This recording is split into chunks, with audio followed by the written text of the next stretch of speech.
I got uninvited from my mom's birthday because I didn't look good next to my sister's boyfriend. Turns out, I was actually his boss. He looked me in the eye and said, "If you still insist on coming home, then don't call me your father." 3 weeks later, the power, water, and internet in their house all shut off, on my mom's birthday. Follow my narrative, perhaps you will recognize yourself in it. Hello, this is Ryan. I'm 30 years old and reside in a little town around 40 minutes from Seattle. Every morning, I make myself a cup of coffee, put on the weather, and drive less than 10 minutes to work. I co-founded a small technology company focused on sustainable energy. Not everyone understands what I do, including my family. They still think I spend my days tightening screws and repairing machinery, which I don't mind. I have never felt the need to explain. When someone asks about my family, my parents or my sister Jessica, I smile slightly. "It's been a while since we talked," I remarked, "and that's it. I'm not hiding anything, but I don't see the sense in retelling it anymore." I haven't contacted them in over 2 years. No calls, texts, holidays, or birthdays, nothing. Just a long calm stretch, as if the connection between us had been severed and no one tried to repair it. I used to feel that family was everything. But 2 years ago, on my mother's birthday, everything changed. 2 years ago, 3 weeks before my mother's birthday, I had just booked a trip and taken time off work. The plan was simple: go home early, stay for a few days, and help with preparations, just like every other year. Nothing extraordinary. I just wanted to let them know. I contacted my mother right away, but my father answered after only 2 rings. "I'll be home 2 days early," I announced nonchalantly. "If there's anything you need me to pick up or help with, just let me know." He initially responded vaguely, but then hesitated. When he finally spoke, his voice sounded strange, heavier than normal, as if he was attempting to avoid something. "Ryan, if possible, maybe don't come home this year." At the time, I assumed he was just concerned about my schedule. "It's fine, Dad," I said, still clutching a steaming mug of coffee. "I've got everything sorted, it's no trouble." The pause was longer this time. Then he spoke again, firmer, but colder. "Jessica's bringing her boyfriend home this year. He's a manager, someone important. Speaks well and carries himself properly. And your job, well, it isn't very comfortable to talk about, so it's best if you don't come." At that point, I felt heat rising from the back of my neck to my face. My heartbeat quickened, and I automatically grasped my coffee mug closer. "What the hell did you just say?" I exclaimed, unable to keep my voice calm. "Are you seriously saying that to me right now?" He didn't dispute it, take it back, or soften. Instead, he responded plainly and sharply. "You coming home would just embarrass the whole family. If you insist on coming, don't call me your father." And then he disconnected up without a moment's pause. I put the phone down.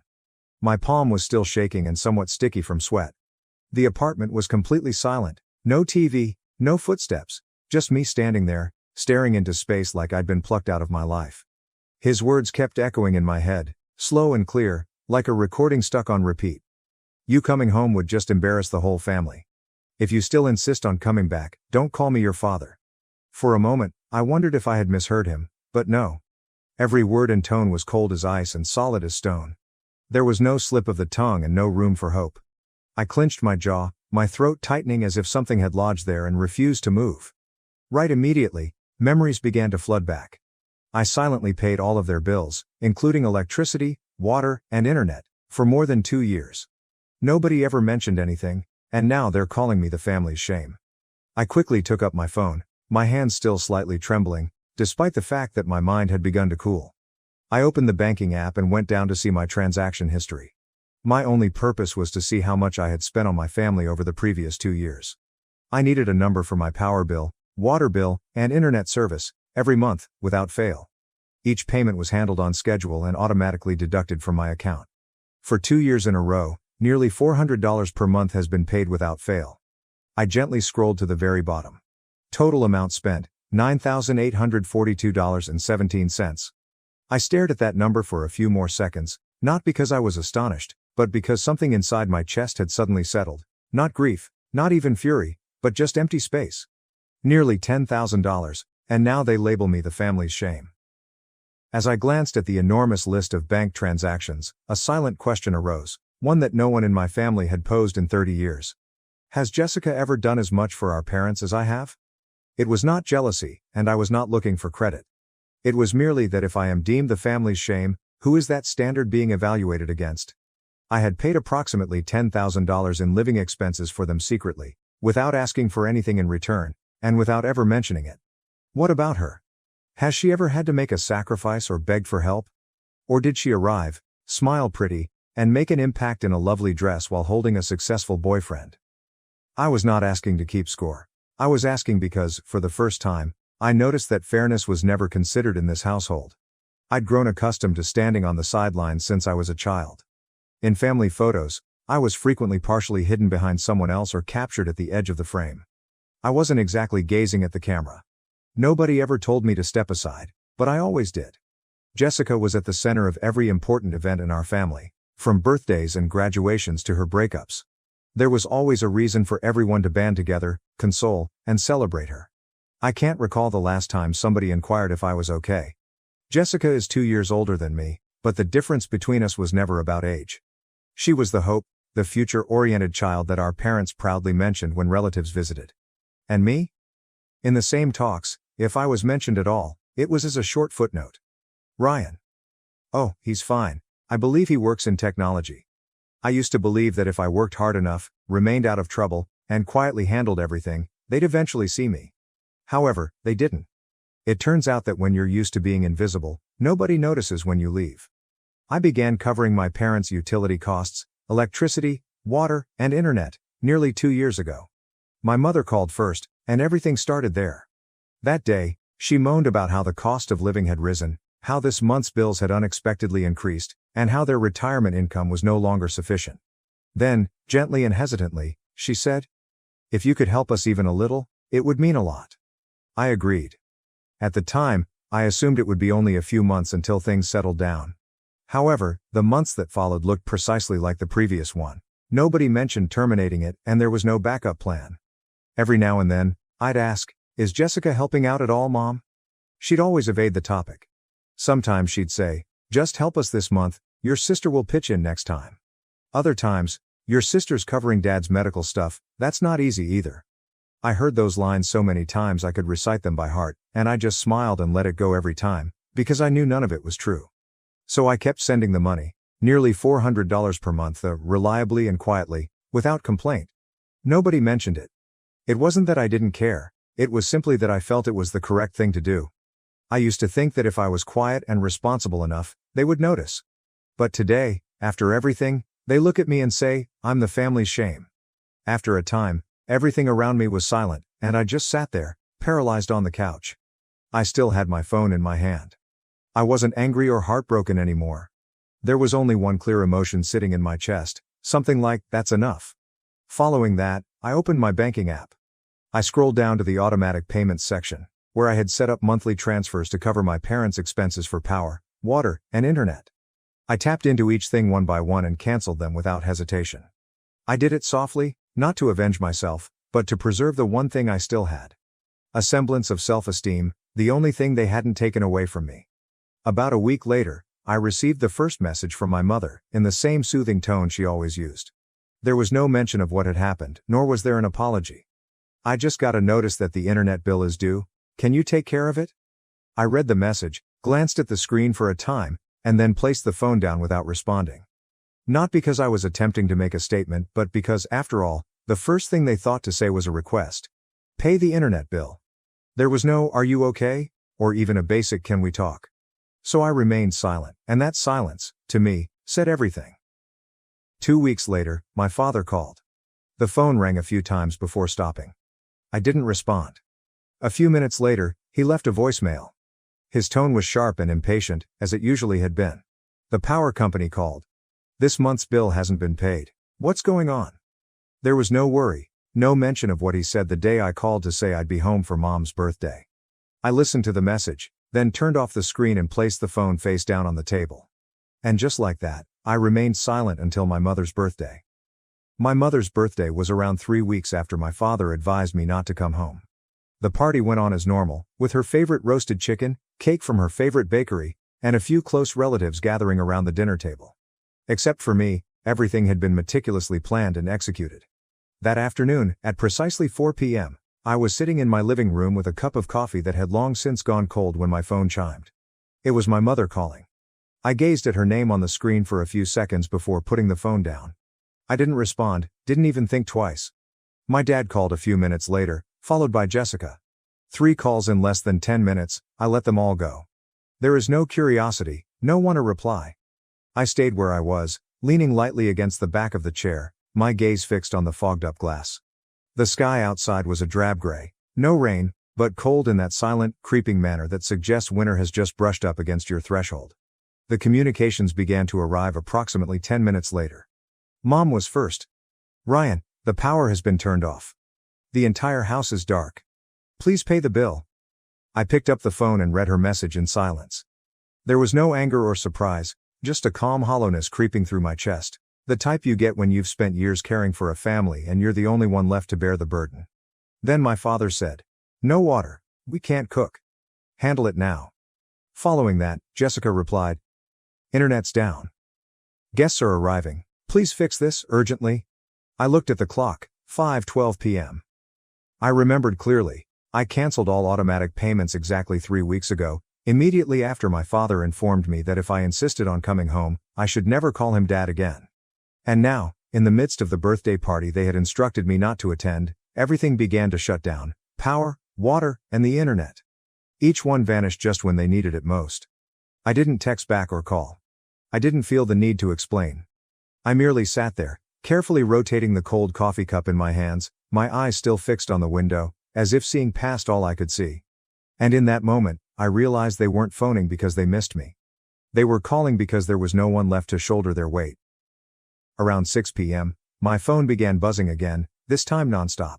Yet it wasn't my parents or Jessica anymore. It was the relatives, who only visit on holidays yet feel entitled to pass judgment. The communications arrived in waves. Some people labeled me disrespectful. One remarked openly, "You embarrassed your mother in front of the whole family."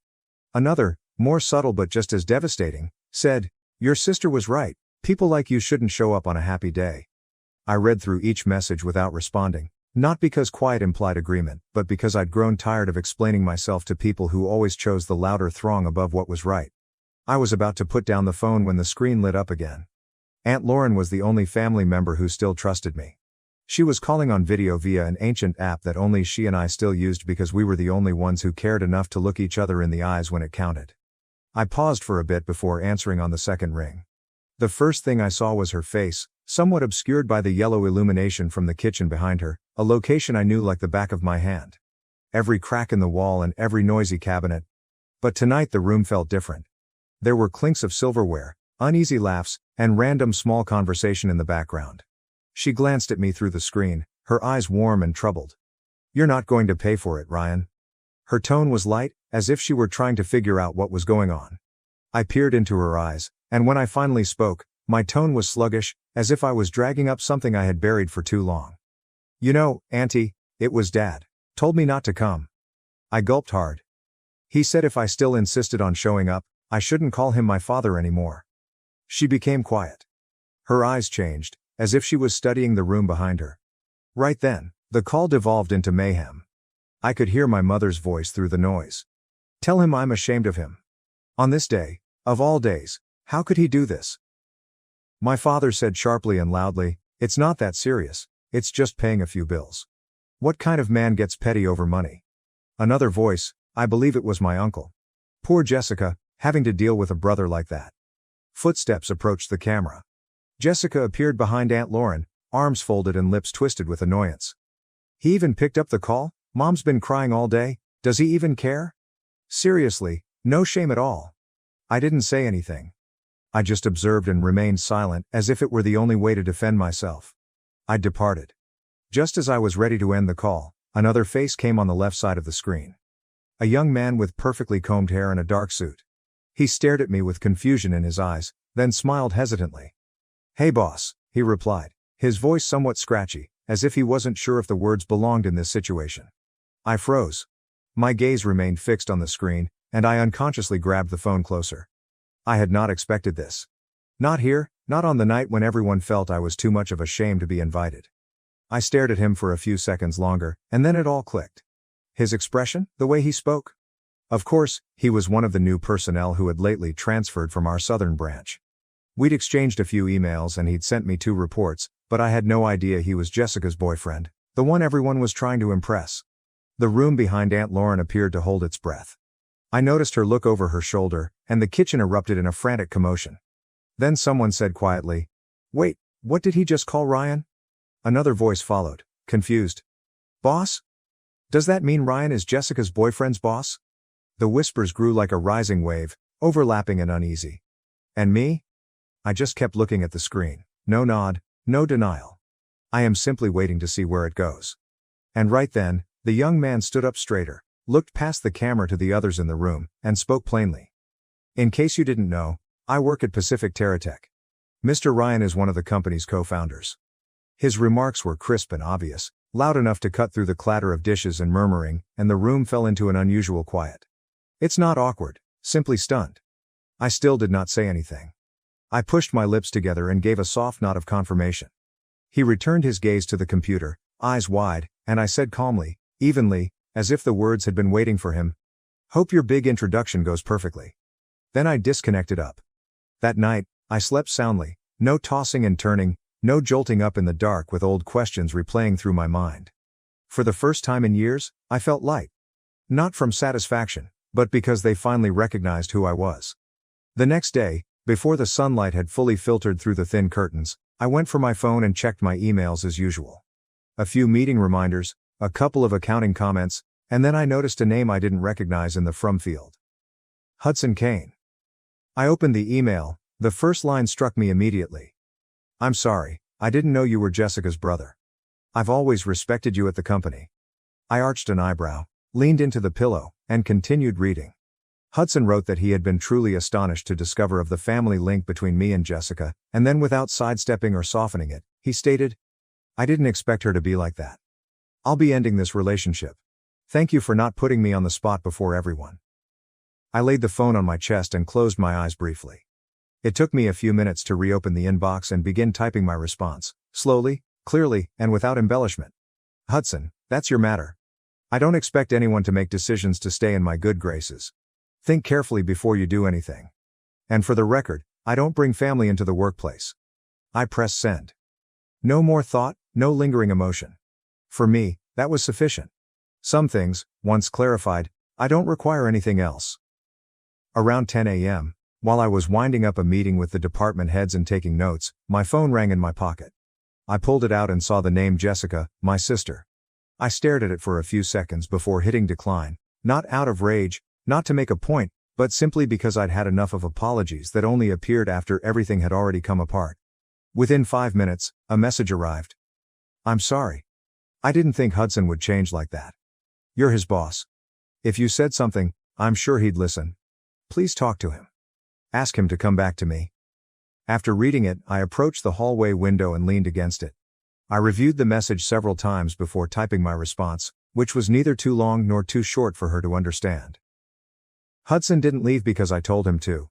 He left because of how you live, how you treat people, how you look down on what you don't understand, and how you always assume that with a soft enough voice you can steer anyone." I pressed send, put the phone back in my pocket, and returned to my desk. However, less than a minute later, another message arrived. "I know I messed up. This time, I mean it. I'll change. Please believe me, just this once." I did not respond. I read it, sat with it for a bit, and nothing moved inside me, not because I didn't care, but because I finally understood. Sometimes the distance between two people isn't in the apology. It's in when the apology arrives. I gently deleted the message, leaving nothing behind, and returned to my current life. A week later, on a Friday afternoon, as I walked back into the home from the garage, I froze on the porch.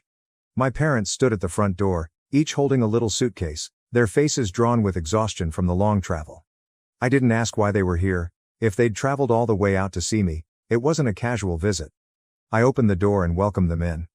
No tension, no forced politeness, just a simple choice. I didn't want to have that conversation outside, where the wind was picking up on the porch. We sat in the living room, and the tea on the table was still steaming. My father talked first. He apologized in a quieter tone than normal. My mother added to it, saying they'd thought things through, perhaps they'd gone too far, and things should never have come to this point. I remained silent and did not interfere, just listening to see if this apology marked the end of something or the beginning of something else. And, as I expected, my father's tone changed. "We're family, Ryan. And family helps each other. We raised you, sent you to school. Everything you have now, a part of it comes from us, right?" I looked at him. My countenance remained unchanged, but my stance straightened somewhat. Then my mother spoke, her voice quiet, as if she were saying something quite sensible. "If you could maybe send us about $2,000 a month, just a little support. It's not much for someone like you." I stared at the two people sitting in my living room, the same people who had once kicked me out of a family event because they thought I was an embarrassment.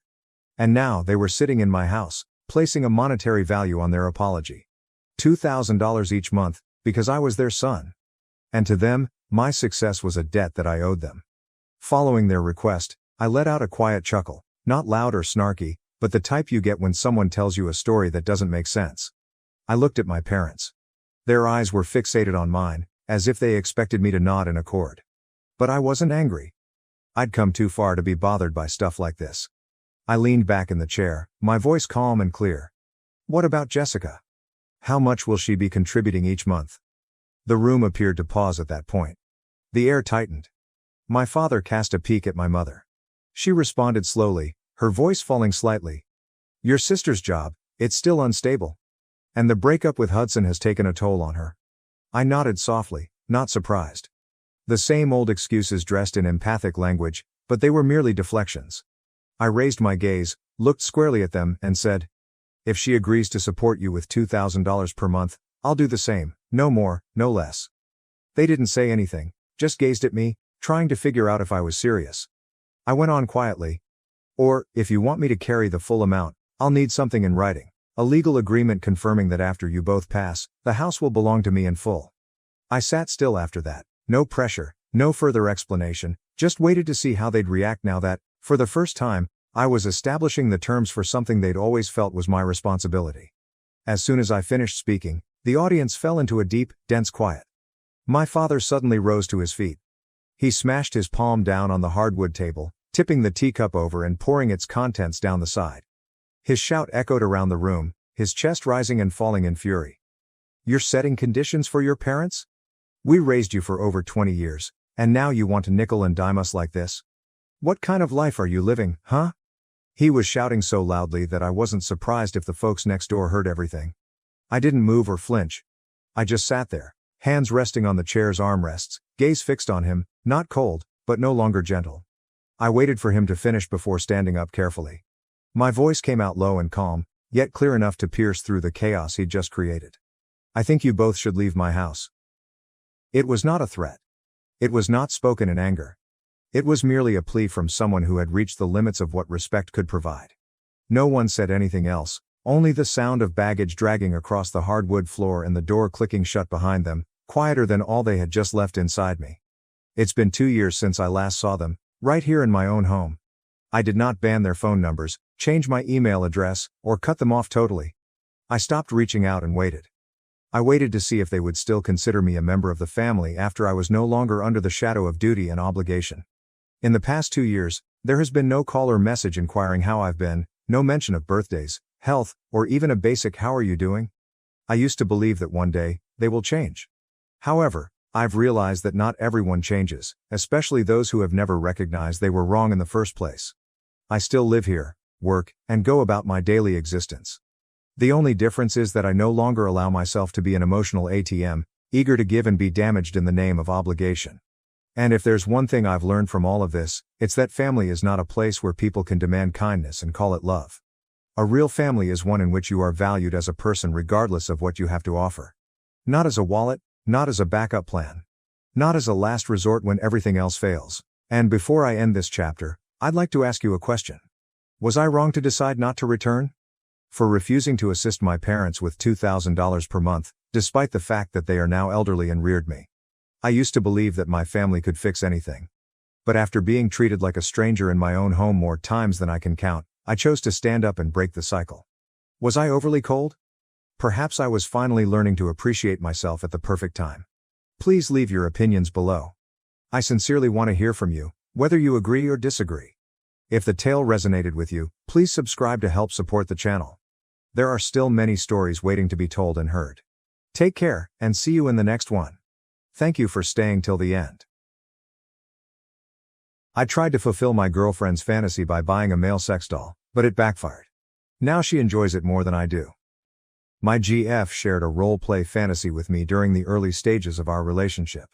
By her own admission, she never expected our relationship to grow into something serious, so the purpose of her sharing this specific fantasy on one of our dates didn't feel like anything she wanted the two of us to actually do. It was a trivial topic between two people who didn't see a long-term future with each other and therefore felt comfortable discussing our absurd fantasies. This is how my GF explained her fantasy to me. She catches her supposedly straight BF fucking a male sex doll, which turns her on and prompts her to encourage him to continue fucking the doll while she watches and masturbates. No idea how I reacted at the time, but I always remembered my GF struggling to balance her embarrassment with her enthusiasm, which was wholesome as fuck and made me like her even more. I liked her so much that I wanted to keep seeing her, and thankfully the feeling was mutual. We eventually became GF and BF and life continued. My GF never referenced the gay sex doll fantasy again, even when we experimented with a variety of other role-play fantasies in the bedroom.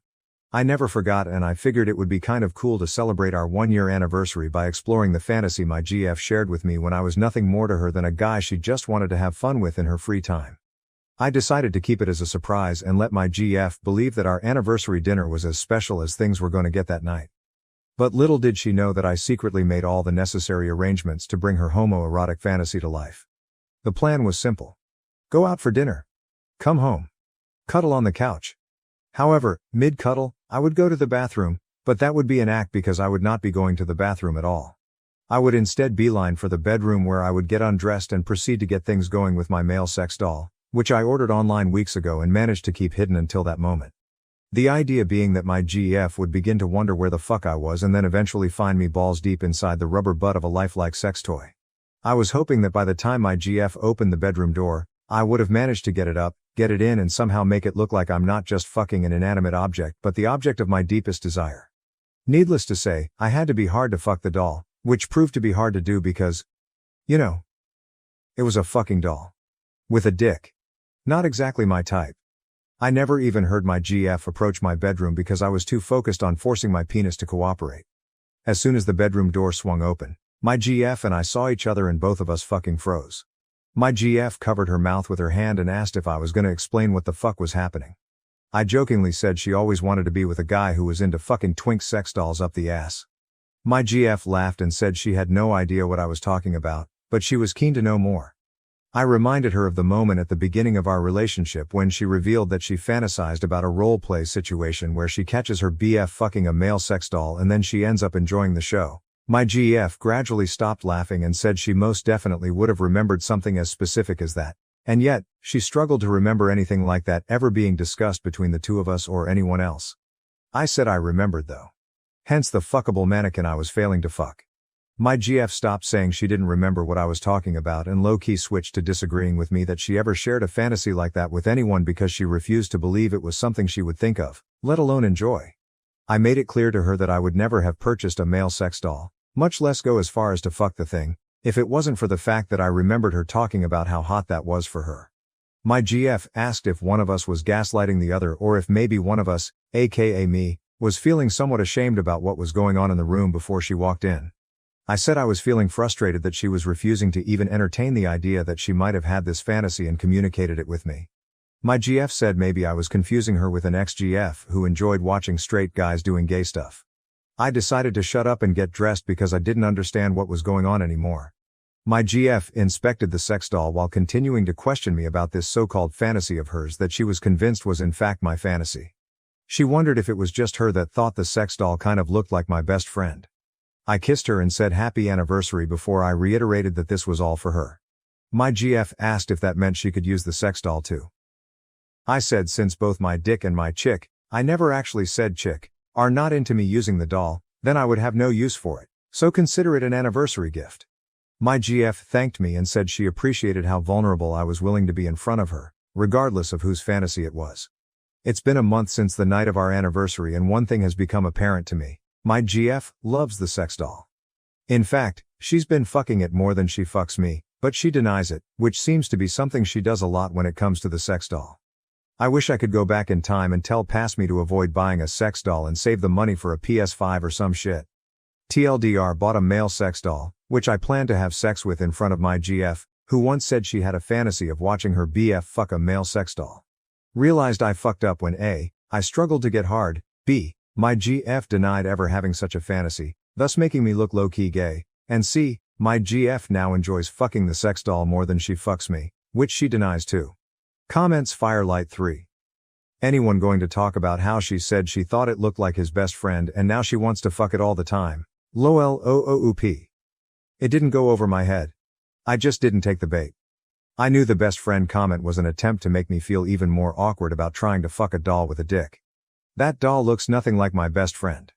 If it did, then my best friend should audition for a role in Team America. Cater0223 I just want to know how far he went. Is it one of those novelty blow-up dolls they's more pool float than doll? Or did bro splurge on a $3,000 real doll? OOP I went for the closest thing to real as possible because I foolishly thought the blow-up version might end up being too comical and potentially take my GF out of the moment. But that happened anyway. Paid $2.199 for a model named Max, but the true cost appears to be my relationship. What is this a cantad dude? What are you even doing being in a relationship with someone like this? OOP This might come as a surprise based on my post, but excluding recent events, my GF made me happy. I detected no relationship ending red flags until now. I'm not sure what to call what's been happening to us since the sex doll situation, but she's beginning to show me a side to her that I didn't even know existed. My friend planted a seed in my head when I shared this story with him. He believes my GF wants to break up with me for whatever reason and the sex doll unexpectedly became a possible exit strategy. Hence the gaslighting and the sex doll fucking. Rightmar 1423. She denies telling you about fantasy. Makes you feel awkward when you tried to do something special on your anniversary. Tells you the doll looks like your best friend and on top of it all, she fucks it more than she does you. Something is off about here. And I think you need to have serious talk with your girlfriend before the seed your friends has planted into your head grows into doubts and resentfulness and in the end destroying this relationship from the inside. Update. October 16, 2024.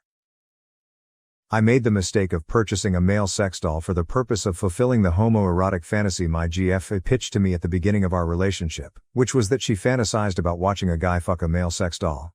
I thought I was prepared to bring the fantasy to life, but I realized I fucked up when my GF walked in on me struggling to fuck the sex doll because I was unable to get hard and then she informed me that she never had that fantasy, which convinced her that I must have misunderstood her or imagined the whole fucking thing. What happened for weeks afterwards was my GF sticking to the narrative that she never shared that fantasy with me and then making the decision to fuck the sex doll since I no longer had any use for it. When I recently shared my story on Reddit, mods removed my original post. The comments were kind of split between my GF gaslighting me and me misremembering what she said. My GF and I basically agreed to disagree about the origin story of the fantasy and moved on. In an attempt to finally embrace the awkwardness of the situation, I decided to follow the advice of a few Redditors and proposed a threesome featuring me, my GF, and the sex doll she was apparently fucking. My GF laughed and said I was investing too much time thinking about the sex doll before telling me that she's actually never been intimate with the sex doll. She unexpectedly confessed that she was playfully planting seeds in my head to make me believe that she was fucking the sex doll because she didn't know what the fuck to make of the fantasy. I believed she came up with it. So instead of prolonging a fantasy that none of us were enjoying, she improvised and incorporated ingredients that she thought would spice things up, hence her month-long mindfuckery to make me feel like I'm competing in the bedroom against a humanoid sex toy. My GF and I had a long conversation about transparency. She said she appreciated that I was willing to be vulnerable for the purpose of pleasing her, but to avoid uncomfortable situations or misunderstandings, she encouraged me to rather inform her about things that involve fantasies and kinks, especially if I'm gonna end up spending money on expensive sex dolls. I apologized and also encouraged her to follow her own advice and keep me in the loop if she was gonna play mind games. As soon as my GF and I cleared the air, we were left wondering if a threesome with the sex doll was still something we wanted to do. I was leaning towards leaving the sex doll out of the bedroom and out of our lives forever, but my GF seemed keen to want to see me fucking the doll since that was apparently her fantasy according to me. So as a couple, we decided to fuck the sex doll together. And you know what? It fucking sucked. My GF, who had the sex doll in her possession, didn't tell me that her dog somehow managed to find the sex doll and eat parts of it. When I saw the doll in front of me, it had chunks of hair missing on its head, its top lip was ripped off, and both nipples were gone. It was the stuff of nightmares. My GF was very apologetic and quick to point out that everything below the waist was still in one piece, so it was still fuckable, but all I saw was the thousands that I regrettably spent on a realistic sex doll that now looked like Jim Carrey as Fire Marshal Bill.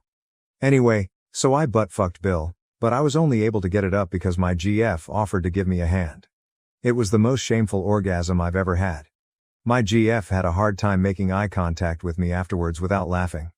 Worst sex I've ever had mixed with the worst money-making decision I've ever made. TLDR, coming back from my original post, which has been removed, my GF and I made peace and decided to fuck the sex doll together. The sex was absolutely terrible and the sex doll looked fucked up because my GF accidentally allowed her dog to destroy it. So, not only was the sex the absolute worst, but I literally fucked away thousands out of my bank account because I'm unable to return the sex doll now that it's been deformed. Comments Rush 2049. If this story is true, and it's odd enough that I think it actually could be, you need to seriously reconsider your relationship.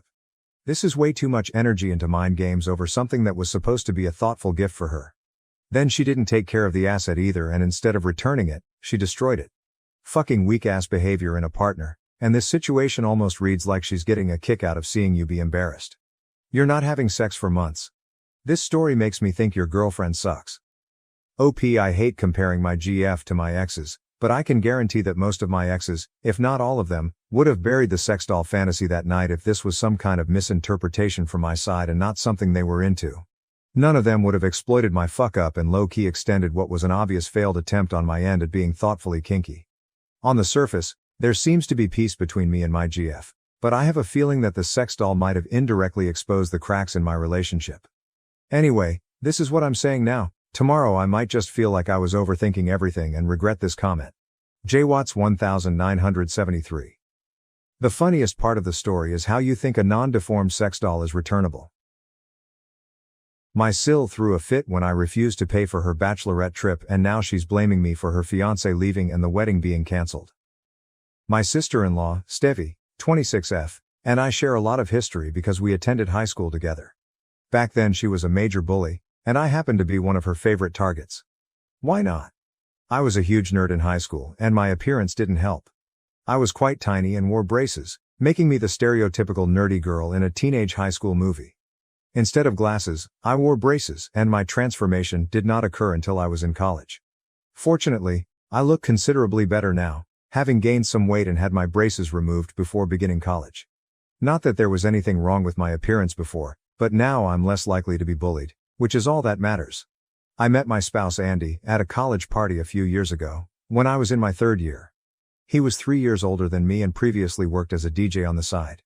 I got pretty drunk at that party, and because my apartment was so far away and no one else was accessible, he offered to bring me back. He was kind enough to drive me home and even wrote his phone number on the back of my hand, saying I could call him if I wanted because he liked me.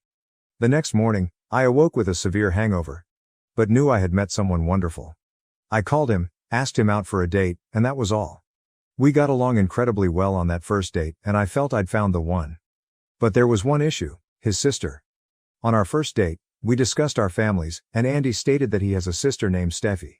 I joked about having a high school bully with the same name, but he looked at me seriously and said it could have been his sister, who had some behavioral issues back then. When he informed me the name of her high school, we discovered that his sister was my high school bully. It felt embarrassing, but I didn't let it interfere with our time together. I told him it wasn't a huge thing because I preferred him over his sister, and he agreed. After 3 months of dating, we decided to introduce each other's families. While it was reasonably easy for me to introduce him to my family, he found it tough and unpleasant because he was aware that his sister and I did not get along well. I was anxious the first time I had supper with his family, mostly because of Steffi. But it didn't go that terrible. His parents were really warm and friendly to me, and Steffi was cold and aloof, but it was still better than how she treated me in high school. I preferred this new version of her since it was much easier to deal with. She didn't say anything to me and kept our interaction to a minimum, which I viewed as a victory because it meant we could simply ignore one another and move on. I consider myself fortunate because this has been our relationship for the past few years. I haven't had much interaction with her, and she has never showed a desire in becoming friends with me. Even after Andy and I married 2 years ago, she only spoke to me as much as was necessary. So I'd say Stevie and I aren't particularly close, and we both enjoy it this way. After the way she treated me in high school, I doubt I'd want to be friends with her. Andy isn't bothered by this because he knows how harsh his sister can be. He doesn't mind that the two of us don't talk, and he understands that I haven't forgiven her for the way she devastated my high school experience because she has never expressed regret. You can't forgive someone who doesn't even apologize, and Andy understands that. He and Stevie have a regular sibling relationship, which I'm fine with because I know he does not perceive Stevie in the same way that I do. It's also been a long time since high school, and I don't want to urge my husband not to communicate with his sister or create unnecessary drama. She and I are now civil, and that is all that matters. Everything is okay in the family. I was surprised when Stevie contacted me a few weeks ago and asked if I wanted to join her on her bachelorette trip to the Greek islands. She didn't simply ask me over the phone, she invited me over to lunch. I was skeptical at first, but Andy urged me to try it, so I went. During lunch, she invited me to join the excursion. She was pleasantly kind to me, and she even apologized for how she treated me in high school. Instead of ignoring our shared history, Stevie addressed it for the first time. I was surprised since I hadn't expected her to admit to the constant bullying. When it eventually happened, I didn't know how to react. She apologized for how she had treated me, admitting she was just being a brat, and said she discovered her error too late. She also claimed that she had never brought it up, even after I began dating her brother, because she was uncomfortable confronting the past and didn't know how to face me after everything she had put me through. While discussing all of this, she even shed some tears, making it appear extremely sincere. As the naive emotional person that I am, I fell for it. I told her that I had forgiven her and that everything was in the past because I no longer had any issues with her. We were all adults, so we could deal with it the way we were supposed to, enjoy a few drinks together and forget about it. She appeared pleased with this, and we ended the lunch on a positive tone. She invited me to accompany her and her pals on their bachelorette vacation to the Greek islands because she wanted to make up for lost time and make me feel like a friend. Initially, I was apprehensive to agree, but she persuaded me. I eventually accepted since I believed it would be a nice experience and could help me develop a friendship with Stevie. I was tired of the tension we felt any time we were in the same room. After much debate, I agreed. I wanted to move on from the past and give our relationship a new start, and I saw no better way to do it than to go on a trip and let our hair down. That was a few weeks ago. Stevie and I have been in touch since then. She was being married next month, and we were due to leave for the vacation at the start of this week. However, the trip was cancelled due to a prank she played at the airport. She felt she could fool me into paying for the entire trip by breaking the news to me at the last minute, figuring I wouldn't cancel. She had no idea how easy it was for me to walk away, unlike her. I didn't care what her friends or she thought of me. We arrived at the airport approximately an hour before our aircraft was due to depart. We were all speaking when Stevie suggested we go get coffee, so I joined her. At the counter, she casually said, "Oh, by the way, I hope all your cards work internationally, because otherwise, you'll have a hard time paying for things." I informed her I was carrying cash for souvenirs and little purchases, but she explained that she meant hotel rooms, food, and even aircraft tickets, and that I would have to reimburse her for everything. I was really caught off surprise. We had never talked about this before, and half an hour before our trip was hardly the time to bring it up. She kept speaking in a casual tone, so I questioned if she expected me to pay for myself during the vacation. To my surprise, she said, "Not only for yourself, but for everyone on the trip, including my friends and me.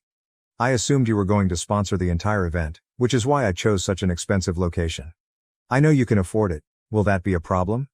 I still recall her exact words and can hear her tone in my brain, as if it were the most apparent thing in the world. But we hadn't talked about it, and I had never agreed to something like that. I questioned whether she was serious, and she admitted that she had expected me to finance the entire trip. She claimed if I didn't, she'd think I was stingy and selfish because I had the highest salary she knew. She couldn't think of any reason why I would say no. But I could think of several reasons, beginning with the fact that I never agreed to this. She did not even ask if I was comfortable with it. Yes, I did earn more than most others she knew because I am the vice president of a relatively large corporation. However, that did not obligate me to support her travel. We weren't there yet, especially since we were still developing our connection. And I was certainly not going to consider paying for a vacation for a group of people I didn't even know. More importantly, it was my money and my decision. She could call me a miser or a stingy person, but it wouldn't matter to me since I wasn't going to spend a lot of money on a vacation I didn't even plan and on people I didn't know or care about. After a while of standing there while she grabbed her coffee, I decided to stroll back to where everyone else was sitting, gather my belongings, and leave. This was silly, and I didn't want to cause a commotion in a public place, so I left quietly. Stevie raced after me with her coffee, while her pals tried to figure out what was wrong, but I didn't believe it was necessary to explain anything to them. I just walked out of the airport, hopped into the first cab I saw, and went before they could find me. As soon as I got into the cab, I decided to block Stevie so she couldn't call me and bother me further. The next thing I did was phone Andy and tell him what had happened. I felt awful for him since he had been so happy that his sister and I were finally getting along. I expected this trip to help our relationship, but we were both mistaken. When I called him and informed him what Steffi had tried to do, he was much more furious than I was. He said that was inappropriate behavior and that he would call his parents right away to discuss it. I believe he was more disappointed with his sister than I was, because I knew she was a bad person and wasn't surprised by what had transpired.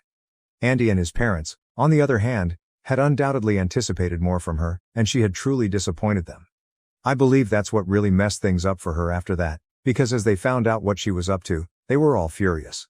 Andy didn't say anything to her directly, but I could see he wasn't going to let this go since it was demeaning to me, and he was disappointed in his sister. When I returned home from the airport, Dad informed me I didn't need to speak with Steffi anymore. Not that I needed to be informed twice, I didn't want anything to do with her in the first place. I didn't hear from anyone in his family for the rest of the day, including his parents, but I knew Andy was on the phone with them all day. I elected not to discuss it with anyone because tempers were running hot. I knew everyone was already unhappy, and I didn't want to exacerbate it. I just stayed silent and waited for the storm to pass. 2 days passed with nothing happening, but I did chat with my in-laws. They apologized for how Stevie had treated me. I told them that it was no big issue because it was not their fault. I saw how wonderfully they had reared their son, so I knew their parenting was not the issue. Stevie was solely responsible for how she turned out. Andy and I got back to normal quite shortly after that. I didn't ask him about the implications of Stevie's conduct since I wasn't interested in them. All I knew was that I wouldn't have to engage with her anymore, which was plenty for me. But then, 2 days after the incident, I learned that the wedding had been cancelled and her fiancé had left her. That was the indirect result of what she had done to me. When Andy and I returned home from work that day, he informed me that Stevie was blaming our family for her breakup with her fiancé. I wasn't sure how that was even logical, given that we hadn't spoken to her since the airport incident. Apparently, this all happened because, after Andy told his parents what Stevie had tried to pull at the airport, they called her and asked her to apologize to me. However, Stevie didn't believe she had done anything wrong.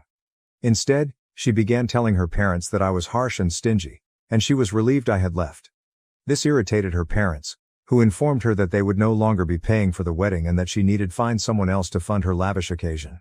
Stevie attempted to seem unconcerned, but it was going to be difficult for her to cover all of the wedding expenses on her own because she had just resigned her job and started her own business a few months ago, which had yet to break even. It was not feasible to pay for anything herself. Despite knowing this, she refused to apologize or accept responsibility for her mistakes. The wedding was only a few weeks away, so this was becoming an urgency for her.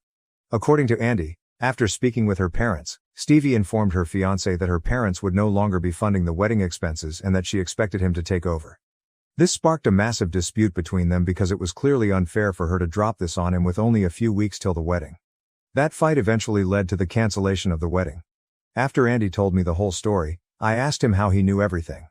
He added that following the altercation with her fiancé, Stevie arrived at their parents' house and argued with them as well.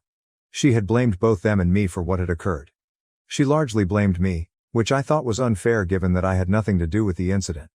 Stevie stated that she had to cancel her trip with her pals because I refused to pay for it. She now believed she had to cancel her entire wedding and that her fiancé would most likely end their relationship.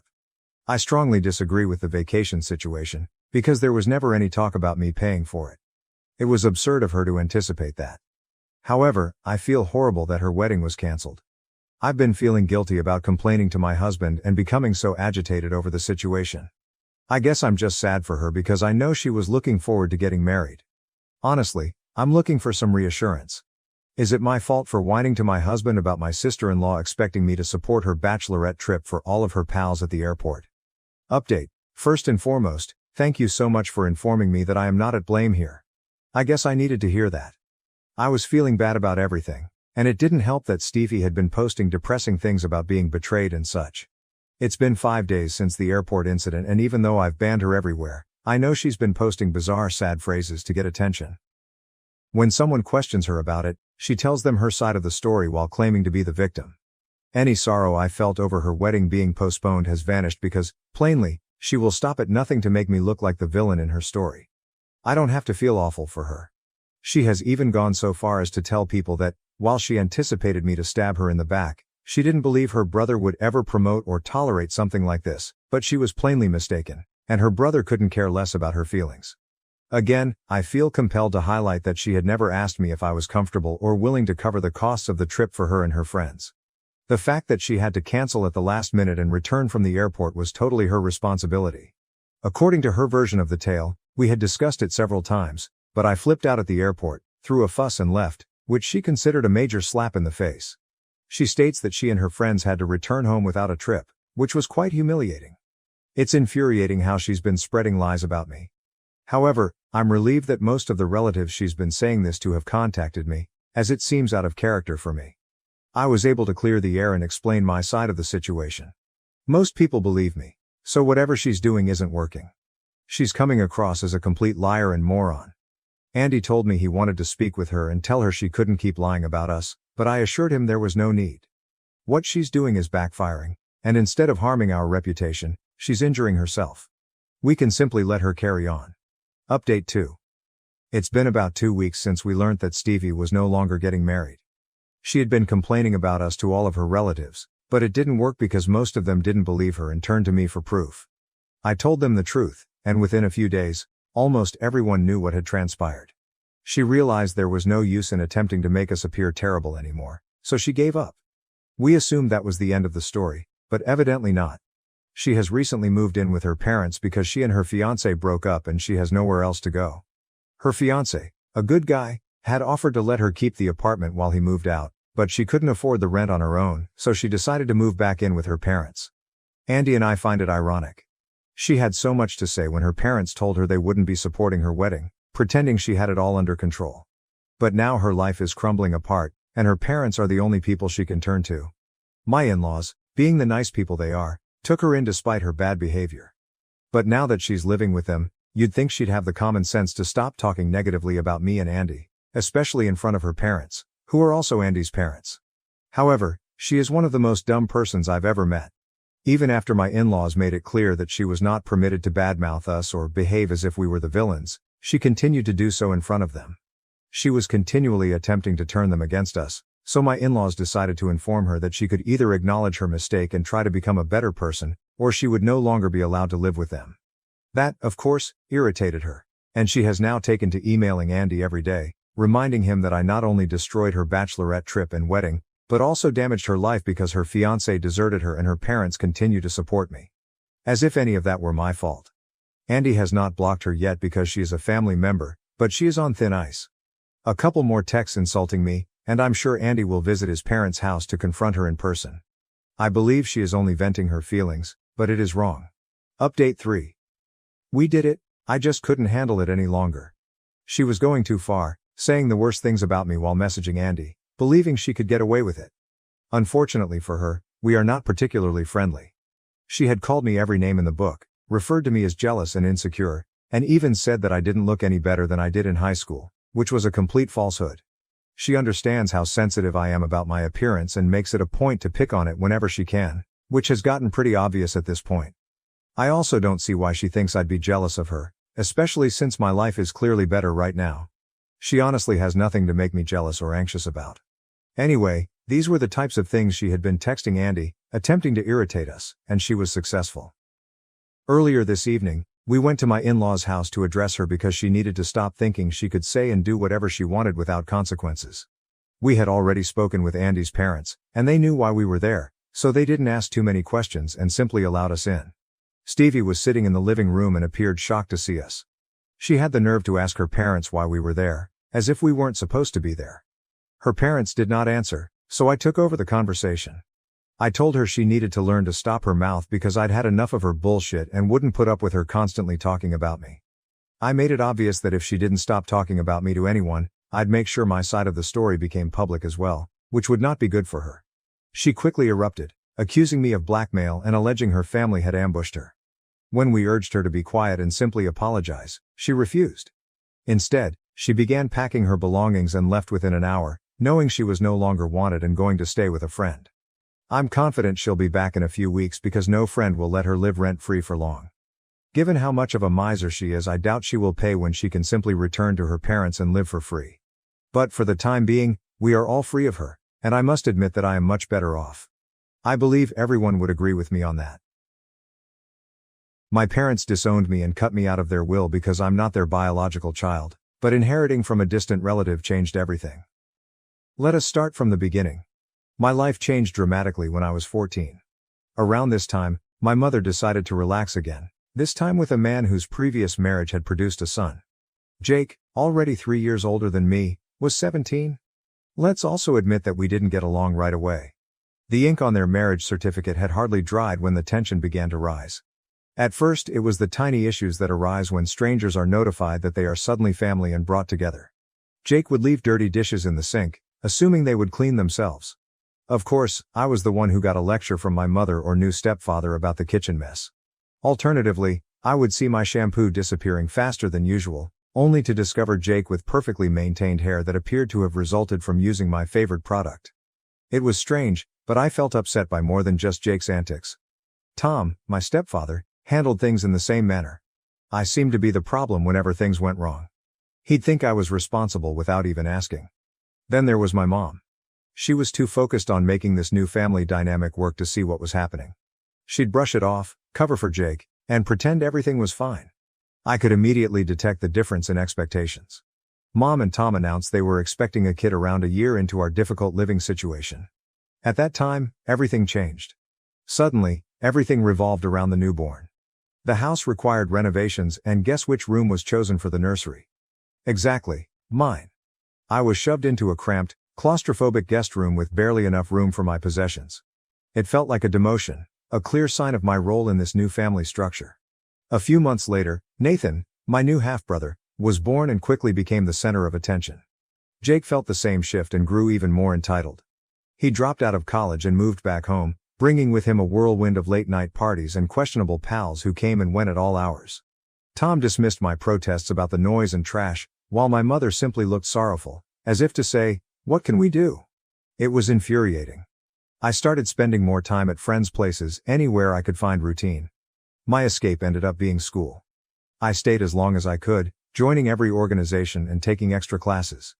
It was more than just adolescent defiance. It was about survival. Home became a place where I always felt as if I was walking on eggshells, waiting for the next explosion. It was suffocating. One evening stands vividly in my mind. I got home later than usual to find the house utterly still. A note on the refrigerator indicated that they had gone out to dinner, without me. I hadn't even been invited to this family supper. That note struck harder than I expected. I felt invisible, as if I did not truly belong. And it stung. Not shortly after my 18th birthday, everything almost broke. I felt Tom disliked me having any excuse to leave the house, despite the fact that I worked part-time. He repeatedly told me that it would jeopardize my academic progress. Then one evening, I returned home to discover my room utterly trashed. Jake hosted a party while my mom and Tom were gone, and my room suffered as a result. A broken lamp, alcohol stains on my project documentation. It was an outright breach of my privacy. I challenged them at breakfast the next morning. Tom responded coldly and contemptuously, "You should have been more responsible with your belongings." My mother simply sighed and whispered something about families coming together and letting go. I had finished letting things pass. Everything I did during those years seemed to be scrutinized, but not in a way that suggested concern for my well-being. Rather, it appeared like they were waiting for me to make a mistake so they could blame me. Jake, who had turned into a professional couch potato, appeared to get away with it all. Although Nathan, my tiny half-brother, was still a child, the amount of coddling he received revealed who the favorite was. I remember one time when I was working on a large science project that I found really interesting. Even at home, working on it was nearly impossible. I desired silence, so I set up a workstation in the corner of the living room. It felt like I was trying to build something delicate in the heart of Times Square. I eventually had enough. Jake would play loud music, Nathan would run about shouting, and Tom would complain about how my project was taking up too much space or making a mess. After packing, I went to see a buddy, whose parents allowed me to work in their tranquil dining room. For the first time in what felt like forever, I was able to concentrate. That was when I realized how odd my home life had become. My friend said, "You're always welcome here." The invitation was easy, yet it meant everything to me. For me, home was just a place I couldn't wait to leave. Home is supposed to be a secure refuge, yet every hour away from it helped me breathe a little easier. I started working extra shifts at my job. Of course, Tom didn't like it. He frequently mentioned my job as a distraction from school, but I knew why he disliked it. I wasn't around as much for him to critique. As I accumulated more money, the thought of moving out began to form in my head, but I realized it would not be easy. My mother and Tom were unable of dealing with the situation. The more I thought about it, the more it seemed like the only option to regain control of my life. I was a ball of worry the day I decided to inform them I was leaving. I discovered a basic yet fairly priced apartment near my campus. From my part-time employment, I had saved enough to cover the first 3 months' rent. It wasn't a lot, but it was mine. The prospect of having my own life and space kept me focused. One evening, after dinner, I seated Tom and Mom at the kitchen table. With my heart pumping, I attempted to keep my voice calm. I looked them in the eyes and said, "I'm moving out." The room became silent, and I could feel the tension mounting. You could have heard a pin drop. Tom was the first to reply. He smiled, shook his head and said, as if I had told him the most stupid thing imaginable, "You think you're ready to live on your own, just because of your age?" His voice was filled with amazement and a trace of mockery. At first, my mother said nothing. She simply sat there, staring down at the table, her expression unreadable. "I am ready," I said, attempting to sound more confident than I felt. The disagreement began when I stated that I needed my own room and had enough savings to cover it. Tom went on a rampage, accusing me. I was selfish, unappreciative, and tried to avoid my responsibilities at home. "He looks up to you, you know?" he continued, attempting to guilt me into leaving Nathan behind. As if that were enough to keep me in a hazardous atmosphere. My mother's response was calmer, but no less devastating. She did not dispute with me, like Tom did, nor did she attempt to stop me. She only continued to complain, saying things like, "Families stick together, and you'll regret it if you leave." But I knew better. This was not about family. It was about control. I stayed put not because I just desired my own space, but because I needed it for my emotional and psychological well-being. I felt like an outsider in my supposed home. I was tired of being held accountable for things beyond my control and of attempting to fit into a family that had made it apparent that I was not actually a member of it. I spent the following few days preparing. Every item I packed into a box felt like a step closer to independence, even though it wasn't easy. My mother entered my room on the morning I was supposed to leave. I readied myself for another battle, but it never happened. Instead, she helped me pack discreetly. Our conversation was brief. She asked whether I needed extra boxes or offered to donate old utensils. We both appeared to be avoiding the actual concerns, making light talk to avoid admitting that this was the end of something. Later that day, when I locked the door to my new flat, I experienced an uncommon range of feelings, including relief, grief, excitement, and worry. I was now living completely on my own. It felt simultaneously liberated and terrible. The first few nights were the most challenging. The flat seemed overwhelmingly empty and quiet. I found myself longing even the disagreeable sounds of home, like Jake's loud music, Nathan running around, and Tom's incessant nagging. However, as the days passed into weeks, I grew to cherish the silence. For the first time in years, I could actually breathe. I no longer had to tiptoe around the house, worrying about Tom's mood swings or whether Jake had hosted another party. I could come and go as I liked, eat when I wanted and sleep uninterrupted. It seemed like I was finally discovering who I was beyond the insanity of my family. A new type of freedom. Life rapidly found its groove. I balanced work, education, and maintaining my modest apartment. It was not flashy, but it was mine. My connection with my mother and Tom improved slightly after I moved out of their house. I kept my distance but saw them sometimes, which made things easier. Then, unexpectedly, I received a call from my mother. Her speech was muted and more light than normal. "Tom's been thinking about his will," she added, simply as if discussing the weather. "He wants to make sure everything is in order." I reacted hesitantly, not sure where this was going.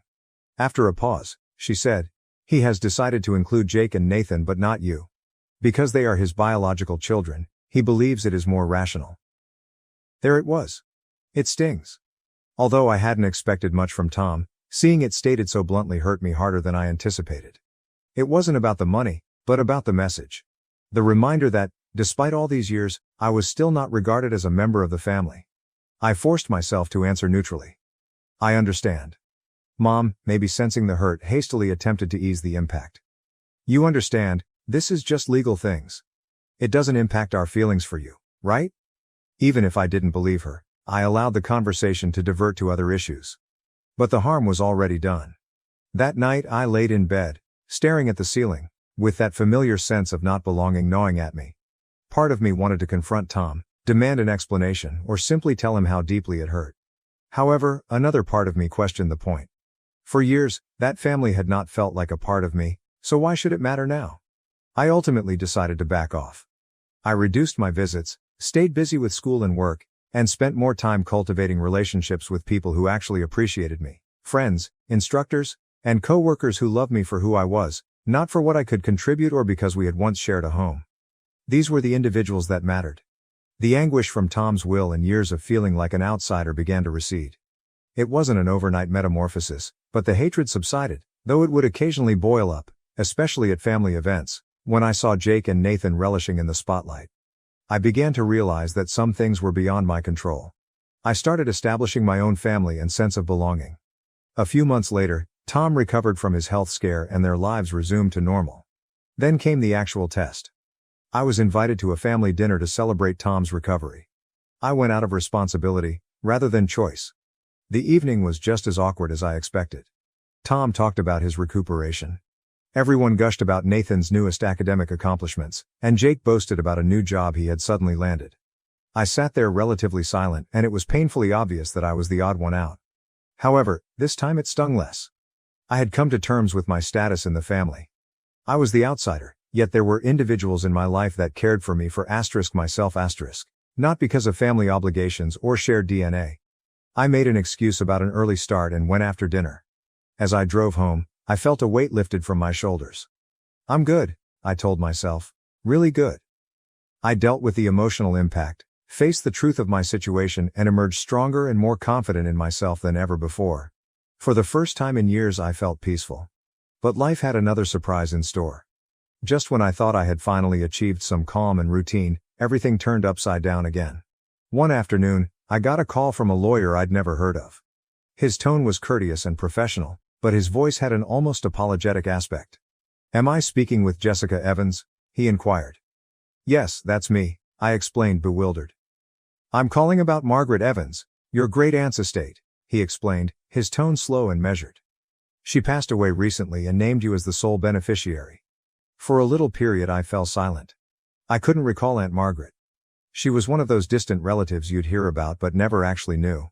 She didn't have any children, and I faintly remembered my father mentioning her once or twice as someone who had helped raise him. I hadn't seen her in years, possibly since I was a tiny child. And now I'm being informed she's left everything to me. "I'm sorry for your loss," the lawyer said, breaking the stillness. "She was a remarkable woman." Still absorbing his remarks, I blurted out a thank you. Then, half expecting it to be something simple, perhaps an old house or a few family heirlooms, I inquired, "Exactly what did she leave behind?" "Your great-aunt was quite well off," he said. "Over the years, she made some excellent investments. The estate contains various properties, a significant stock portfolio, and a trust fund worth approximately $3 million. My heart halted for a moment. I sat there gripping my phone thinking, why me? We weren't very close. When I was younger, I paid her a few trips, but our relationship was never genuinely strong. My mind could not fully grasp it. The attorney then stated, "She left a letter for you. I will forward it together with the other documents." He noted that she went into greater detail regarding her decision.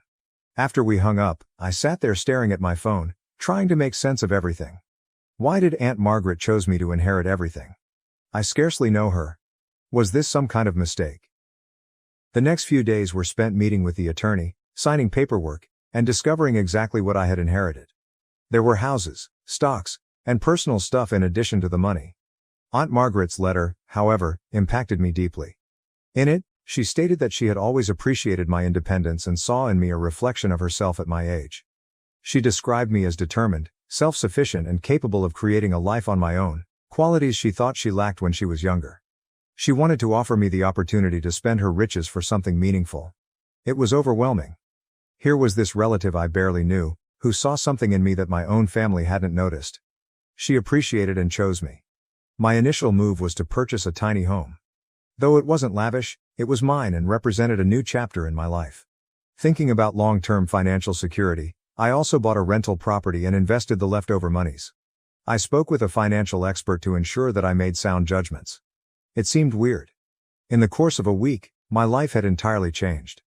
I no longer had to scrape by or wonder how I would make ends meet. For the first time, I felt truly secure and free. However, freedom brought a new set of challenges. At first, I didn't notify anyone about the bequest, even my relatives. Given our tumultuous past, I knew the news would not be well received. I owe them nothing. But secrets have a way of getting out, and mine was no exception. It began with a cousin I hadn't seen in years, who heard about the inheritance through legal means. My mother found out before I did, and the rest of the family soon followed suit. The phone calls started almost immediately. First, my mother called in an unusually cheerful and inquisitive tone. She complimented me, then casually stated how difficult things had been financially for her and Tom. I sensed where the talk was going, and sure enough, the floodgates erupted. Tom called first, then Jake, and then some distant cousins I hadn't heard from in years. Each intimated, in their own way, that they needed a piece of my inheritance. Times are tough, they would say. My mother even commented, "You know how bad Tom's health has been," as if this explained their newfound interest in me. They all seemed to have forgotten about me, but only as a possible ATM. I was overwhelmed with requests for money, loans and gifts. It felt like vultures were circling, waiting for their time to swoop down. I felt overwhelmed. For a brief period, I considered quitting up, questioning whether holding on to the bequest was selfish. But then I remembered all the years I'd spent feeling like an outsider in my own family, being blamed, discarded and ignored. I had worked hard to earn whatever I had before this windfall.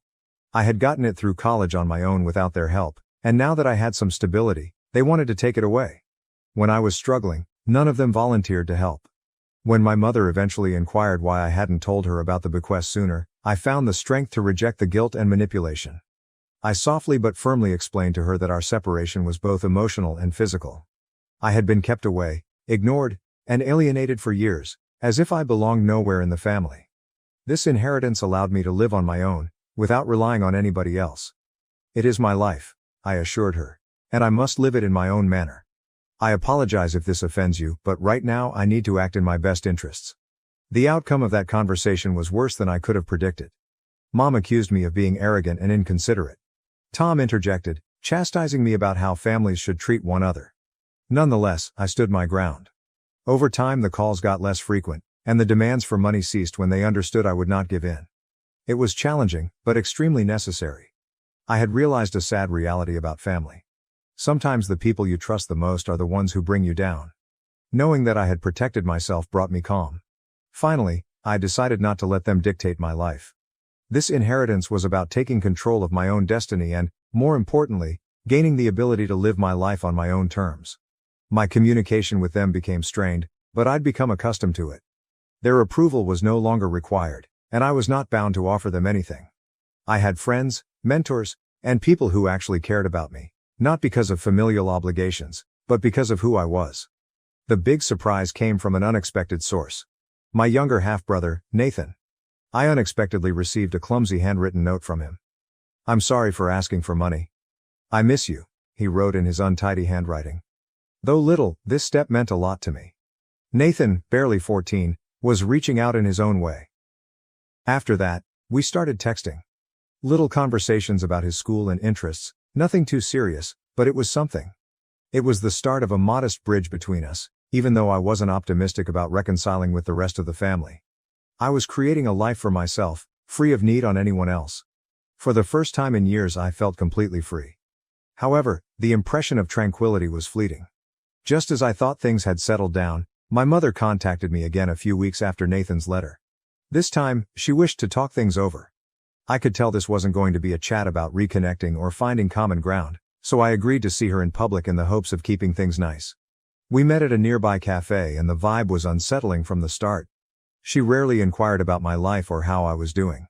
Instead, she got right into how difficult things had been financially since Tom's health crisis and how Nathan's private school fees were stacking up. I sat there, listening, feeling like an outsider in her list of troubles. It quickly became evident why she had requested to meet. She also added that they were thinking of upgrading the house and that she really needed a vacation to relieve her stress. It was clear she was not there to heal our relationship. She was there for a single reason. Finally, I could not stand it any longer. I cut through the tension, saying, "Mom, just get to the point." She looked me in the eye and said, without hesitation, "I expect you to write me a check for $1 million. I nearly choked on my coffee. "Excuse me?" I asked incredulously. She did not waver. "It is only fair. Technically, since it came from your father's side of the family, all of that money should have been mine." I was shocked.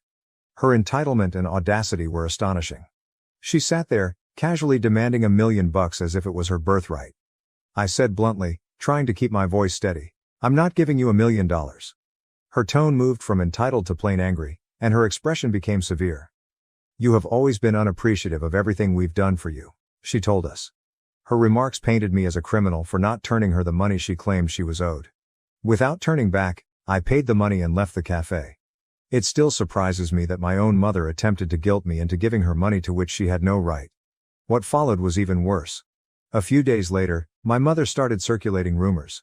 She informed everybody who would listen that I had stolen the inheritance, saying it was rightfully hers, and accused me of hoarding it out of greed. Suddenly, relatives I hadn't heard from in years began calling, either to support her or to pressure me into sharing the money.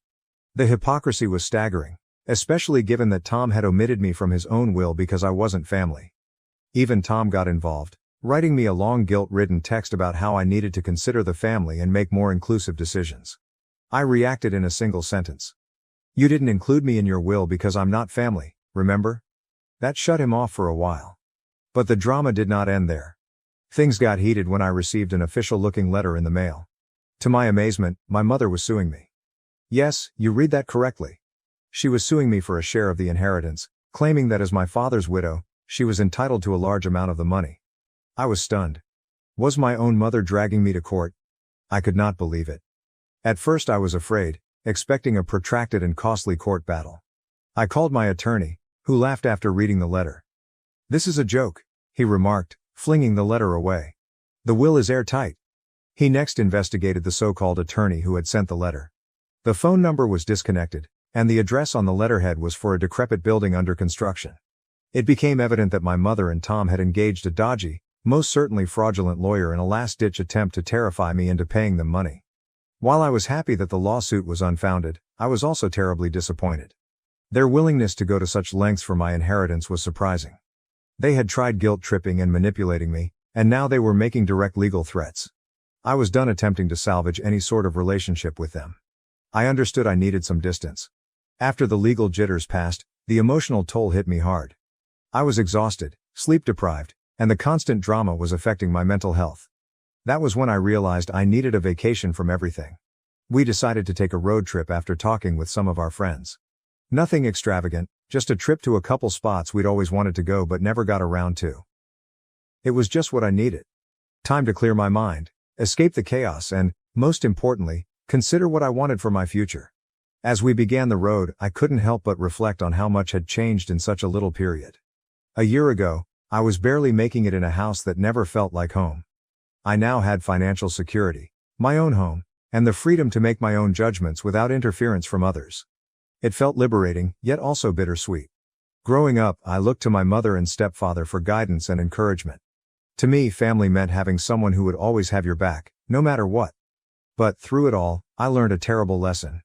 Just because someone is family by blood does not guarantee they are there for you in the ways that matter.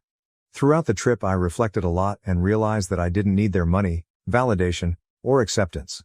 I had everything I needed, and the relationships I actually valued were those I had formed with people who loved me for who I was, not what I could offer them. In little ways, my friends, colleagues, and even Nathan expressed more genuine care for me than my mother or Tom ever did. Following the trip, I decided to write letters to each family member who had attempted to influence me. I did it for me and not for others. It was my way of achieving closure, expressing what I couldn't say in the heat of the moment. In those letters, I detailed how their actions had harmed me and how, despite my desire to be a member of the family, I was constantly pushed aside. I wished them well and hoped they would move on, just as I had. The only reaction I received came from Nathan. His letter was modest but sincere. "I appreciate you delivering the letter. I miss you. Let us get together sometime." It wasn't much, but it was the beginning. Nathan and I might one day develop something real, free of obligation or manipulation. As for the rest of the family, I had finally accepted that we were better off at a distance. The inheritance had served as a wake-up call. Not just a financial boon, but also a revelation about my true family. It wasn't the folks who raised me. It was those who supported me when I had nothing to offer but myself. Looking back, I don't have any regrets. I stayed firm, safeguarded my future, and found peace by letting go of the poisonous connections that had been holding me back. Life has a peculiar way of teaching us what is actually essential, and I'm glad for that, no matter how harsh the lessons were. Sitting in my own home, surrounded by people who feel more like family than my actual relatives ever did, I know I'm precisely where I should be. I discovered my wife's infidelity after my cancer diagnosis, rewrote my will for my children, and decided to hide my illness from her. On November 5th, I got the news I had been most afraid of: aggressive stage 4 pancreatic cancer, which was confirmed by every test. This will essentially be my last holiday season. I have a strange feeling of acceptance, oddly enough. My loved ones will be taken care of, and I have had a happy life. I hadn't told my wife Emily about the test since I'm a naturally private person. Until I received conclusive answers, I didn't want to worry her. I came home early so I could have the talk I needed. I didn't want to deal with this over the phone or over text message. My life changed in a lot of ways that day, as you might have expected given that I'm sharing this now. As I arrived at the driveway, I noticed that one of my business partner's gaudy, expensive vehicle was parked there, complete with his personalized license plate. This was very odd. When I used my phone to access our home security system, I discovered that it was in private mode and not recording. I made the decision to ignore it and drove away to our rural property in order to get my mind straight. Our security system is mostly for protection, and I hardly check it unless there's a specific cause. But I also find it relaxing to watch storms approach and to monitor the wildlife on the outside cams. I have a second video recorder set up for my personal amusement in order to store the material locally, which is inaccessible from my phone. I checked the second server and opened my laptop when I got to the country house to confirm what my gut was already telling me. As expected, Emily and James, my coworker, were in the living room, dancing, drinking wine, and then going upstairs to the bedroom. Since the microphone recorded their actions after they left the camera's field of view, it appears that they left the doors open. I wanted to know the truth because I only have a short time left, but I also didn't want the drama of a fight and divorce. I lost all the love and commitment I had for her that day, so feel free to call me a coward. I know it's not my fault, but I felt every feeling you could imagine. I've been a loyal, caring, and watchful wife. I'm now concentrating on who I am and what I value most. I spoke with my lawyer, and we went over my prenuptial agreement and will. After I gave him the rundown, we got to work figuring out how long and how much of this affair had been going on. We came to the disturbing conclusion that either I never really knew the woman I had been with for more than 20 years, or something had changed drastically in her. I'm not telling Emily or my kids anything right now. I have children from a prior relationship, but we never had children together. In order to give my kids and grandkids one final holiday memory with me, I'm going to put on a brave front and get through the holidays. In addition to trying to be a loving husband, I'll be the devoted father and grandfather. For those who are curious, Emily's affair partner, James, is a widower who hasn't been married again. I don't combine friendship and business, thus he is a business partner but not a personal friend. Jessica, the mother of my twins, made the decision to marry me, and at the time, I agreed that it was the appropriate one. When the children were 7 years old, Jessica, the mother of my children, wed a lovely man named Michael. Michael and Jessica never had kids together. I've been actively involved with the kids ever since I got my act together when they were 3 years old. At that point, I began to develop into the father I had always desired. Michael, Jessica, and I are all in our late 50s. James is in his early 50s, while Emily is about 55. Both Emily and I are in our first marriage. We were married when we were in our early 30s. Update. When the twins were born, Jessica, my ex, and I were still pretty young. Even though they came as a complete surprise, we made the most of it. I'm grateful for the life I've lived and the people I've loved as I approach my last days. They cherish these final times and keep my family near. All of the grandchildren are teenagers or older, and the twins are now in their 30s. Christmas is celebrated for 10 days every year. Christmas Eve to January 2nd is when we spend time at the farm. After everyone has arrived, we all gather to cut down a tree, then we cook, decorate, play games, and celebrate as a family. Since I purchased the property, Laura and her husband John have continued this custom. I'm still determined to keep my diagnosis a secret until after the year ends. Laura wouldn't be able to hide it if I told her, and I don't want to put John in a situation where he has to tell his wife a lie. I want the week to be enjoyable for the children and grandchildren. In a few weeks, we'll have plenty of time to prepare and grieve. In the long run, Emily's attendance this week will only be a small detail. To be honest, I don't give a damn about her nearly as much as I do about the other members of the family. It's an unusual financial scenario. After we were both financially and professionally established, Emily and I met and were married. She had 2 inheritances in a trust, a solid pension, and a good job. At her urging, we decided early on not to tell each other our full net worth. Additionally, at her request, we have a prenuptial agreement that states that any assets or trusts that existed before to the marriage, as well as any income derived from them, are not regarded as marital property. In addition to covering travel, food and petrol, I also supplied both properties, housing, and utilities. She basically had my full backing, and she spent all of her money and resources on herself. She purchased cosmetic surgery, clothing, a car, and personal trips. She has proven to be pretty disagreeable on the inside, despite her stunning exterior. I announced my retirement from the organization where I worked a few days after receiving my diagnosis. Now that I knew, I saw that Emily was a little uneasy. Since I'd be around more frequently, I can guess why. My last day of work is tomorrow, after which I'll be concentrating on spending time with my family. I don't know if Emily and James have had any more activities, but I suppose they have since I provided my lawyer access to the camera server information and allowed him to use it from his office. I don't give a damn now. James is a huge letdown, and I'm aware of my identity and value. I am not as ostentatious as James. In the winter, I prefer wearing jeans, t-shirts, and coveralls, and I drive a 12-year-old pickup truck. I am positive that James is not quite as wealthy as Emily believes him to be. How can I tell? I receive quarterly financial reports because the trust has invested in his company. My accountants and I are the only ones who know how much I have. However, let's assume that over the past 28 years, the trust has been increasing. I lead a simple life and my great-great-grandchildren have enough money to enjoy the farm and receive an education. Emily's reckoning will come when she recognizes what she's lost. I simply won't live to witness it. December was a very busy month. These past 2 weekends, we went on our customary social rounds. James attended one of the gatherings. It was difficult not to watch him and Emily. They probably didn't notice. I found it easier to maintain my composure because I'm so busy finishing things at work. Emily hasn't said anything that would make me think she's aware that I'm aware. I still share a bed with her, something I'm not proud of. Recently, I've been self-centered with her. She seems to have been using me for the majority of this year, yet I still feel like I'm taking advantage of her. Many of you have portrayed myself as honorable, but I'm not. I detest this little bit of dishonesty. Emily won't get everything, so don't stress about it. The trust is well cared for. Thanks to your feedback, I've taken precautions in case I pass away suddenly or if my health deteriorates sooner than predicted.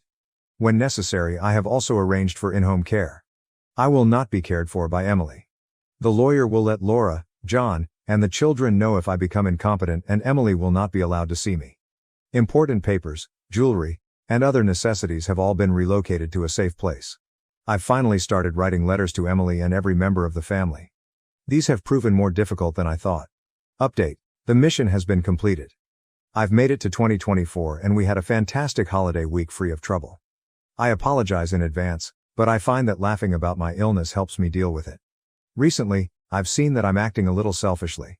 I just have a few updates because everyone left yesterday afternoon. My week with my family is something I should treasure, therefore I won't discuss it. This week's observations regarding Emily. I genuinely believe that this is the first time she has betrayed me. She looked to suffer from spending the entire week with all of us. It's funny how someone's behavior makes more sense when you know something about them. The fact that she kept her phone a secret and frequently left our family get-togethers to get some air. The nicest part was when one of the grandchildren requested to accompany mom when she had to run into town. She performed nearly ridiculous mental acrobatics to resist taking the grandchild. I must admit that I asked, why not? In order to play along. Thus the affair is still going on. Now that I'm retired, she has been inquiring about my daily or weekly plans. After telling her, I inquire about her plans. To tease her, I'll propose that we have lunch later this week because I'll be in the same vicinity. A cheater's worst adversary is uncertainty. I had a meeting with my lawyer this morning. I requested him to draft documents after making some decisions. I signed a new permanent will in place of my temporary one, so it shouldn't need to be changed again. I had him draft divorce paperwork in anticipation of it all blowing out.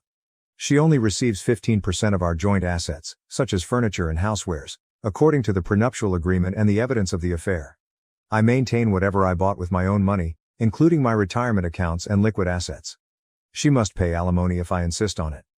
I have a folder including all of our evidence of the affair, which I have signed and am keeping in case I need it. By selling my debt to the trust, I gave the trustees permission to exchange it for stock in James's business.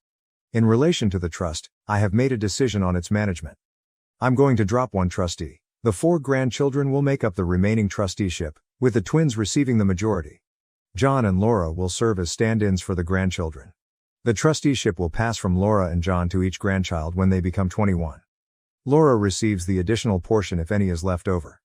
Next week, Laura, John, and the children will meet with me. I'll tell them everything I know.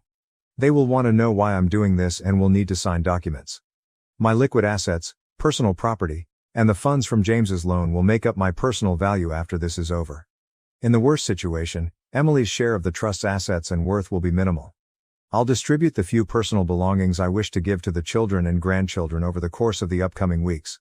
My lawyer already has access to those in a secure area. A few of you made remarks on my health. I'm not resisting this, to be clear. I'm not experiencing any negative side effects from any treatments because I'm letting nature take its course. The family also observed that I was getting weary more readily. I dismissed it as simply growing older. The cough that started it all is still with me. My lung tumors were the cause of the diagnosis. I dismissed it as a persistent cough from a previous illness.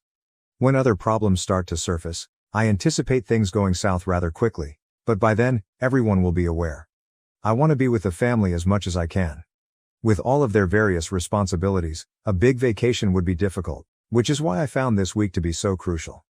It was the final time I could spend a lot of time with them all. We'll see, but I'm considering taking a quick trip for myself. I want to spend a day with every child and grandchild individually. That is my next objective. Update: the twins, Laura, John, my lawyer, and a notary came to my farm today. I've finished the things I needed to, and this process has gone about as smoothly as it could have. The family is understandably upset. The tension in the room was evident when everyone came and saw my lawyer and the notary. I requested that they simply sit and listen to me, and then sign the documents once I was done. I would respond to all of their inquiries after signing the paperwork. Everyone is aware of the trust. I informed them that it was time for me to give them authority over the trust. I explained how crucial the trust had been to my life, why I had established it, and how we had decided to keep it apart from my marriage to Emily. Additionally, I included instructions on how I wanted the trust to be used and managed. We clarified that the twins and the grandchildren would share the trust, with Laura and John serving as stand-ins for the grandchildren until they are all 21 years old. They signed the forms and had them notarized, which demonstrated their confidence in me. Following that, copies were compiled, and I fired the notary and my attorney. I thanked them for coming out on a Sunday after seeing them out. As usual, they were both polite. They were all silent when I went back to the dining room, which was also being used as a conference room. The first person to break the hush was my daughter. It was not so much a question as a stream of thought. I began by talking about my health as soon as she paused. I described my diagnosis. I heard them planning how we were going to combat this. I stopped them right here. After outlining the likelihood and letting them know that I had already had a second opinion, I informed them of what you are all well aware. I will not be seeking treatment, I will allow nature to do its thing. We argued for the next hour or an hour and a half. Laura had to go fetch my daughter after she fled the room many times. My son John and I had a heart-to-heart while they were away. They can relate to my perspective. They understand, even if they disagree. Everyone agrees that once things settle down, Laura and my daughter will change their minds. When did I find out? That was the next question I knew was coming. I informed them. After that, there was more anguish and rage. I clarified that I was not a walking corpse and that I wanted one more holiday week. I was self-centered. After the holidays, I wanted my diagnosis to be made public. For the rest of their lives, I didn't want it to ruin their vacations. Sensing there was more, my daughter started investigating me. Until everything was out, she would not leave the room. Why in the world hadn't Emily told her, she asked. I dropped the final bombshell at that point. I explained to them what I had done in my initial post. For the first time, I could actually see my daughter's eyes blaze with rage. I then informed them that Emily is still unaware that I'm aware of it. I suppose you all prepared me effectively since I addressed the schemes and plans they had in mind, scenarios you all suggested, and I responded to the same questions. I assured them that I valued them far more than Emily in the end. I simply want to be at peace and not worry about Emily for the rest of my life. During the holiday week, I had to defend what I had done. They also pieced together her going outside to breathe and her decision to go into town without the grandchild. They were concerned that I was doing this by myself. I informed them that I have pals on social media that support me throughout my darkest moments. I still want this space for me, but I won't tell them where or how, they'll find out later. We've been discussing intermittently as a group for a few hours, and the emotions were pretty raw. However, I informed them that I had to return and discuss the trust. They are aware that the trust will be highly beneficial in preventing Emily from gaining access to my hard-earned money. She didn't attend this meeting because it protects them. Having stated that, I had to disclose the trust's finances. They all probably thought of the trust as a way to avoid paying taxes or as a way to safeguard assets in a marriage if the children are from a different woman. They weren't ready for me to give them the money. The audience became quiet as I began to review the balance sheets and assets. Then came the inevitable question. Why did you have this much after all those years of hard work? I gave them my personal financial theory, which they had heard a lot of times and had absorbed. However, I informed them that I had been living off the trust for years. I trusted them enough to send them to college. With that faith, I set aside time in my life for them. And because of that trust, I was able to work for a non-profit organization essentially for nothing. If I were to leave them and their kids with one example, it would be to utilize this trust to better the lives of others, not simply to sometimes write a check to a charity, but to work for a cause they support. By educating others and fostering relationships, I've achieved far more in my years with this nonprofit than I ever could have with a check alone. I'm not pleased that I was responsible for so many positive and negative changes in everyone's lives around that table today. Although everything didn't go as planned, it's finished. They are fully aware of it. I pleaded with them to let me deal with Emily and to keep the trust a secret. For the time being, we'll maintain the status quo, but when I recover, things will be different. They all concurred. Over the course of the following few hours, we divided into smaller groups, spoke, cried, laughed and prepared a supper. I expect the twins to return, but they all left an hour ago. I love my two in-laws very much, and I know they'll tell their spouses what's going on. That's just the way they are. I was aware that this was the last peaceful evening I would have. Even though I feel like a weight has been lifted, concern has taken its place. A brief update is provided. One of Emily's pals paid me a visit, which caught me off guard. Her name is Carol, and she is roughly Emily's age. Last week, she went out with Emily for a girls' night out. The girls actually spent the evening at Carol's place. If you have read my remarks, you are aware that Emily used a ride-sharing service and returned home pretty drunk last week. Emily and Carol have been friends for a long time, but I suppose that after more than 20 years of marriage, Emily has forgotten that I introduced them. My folks were friends with Carol's parents. I suppose Emily's instability has been exacerbated by my unpredictable behavior, and last week's girls' night was a tipping point for her. She became so drunk that she told Carol about her romance. Carol reportedly urged her to stop talking, but she persisted. She continued to provide more and more information, which infuriated Carol. Emily continued to lay forth an endless stream of details while attempting to explain her behavior in response to Carol's constant criticism. The following day, Carol contacted Emily. Emily apparently had no recollection of the previous evening. Carol summed up Emily's confession, but Emily denied having an affair outright, saying Carol was wrong and that she didn't say such things. Emily was told by Carol that she was full of lies, and she was given a week to come clean or else she would tell me directly. Carol paid me a visit over coffee since Emily said she had said nothing. Emily gave me a condensed version of her confession. I surprised Carol by informing her that I already knew, even though she anticipated me to be distraught. When Emily made this confession, I asked her if anyone else was present. The only other person in the house was Carol. If Carol had told anyone else, I inquired. She was angered by that. Before telling me, she assured me she wouldn't spread such a thing.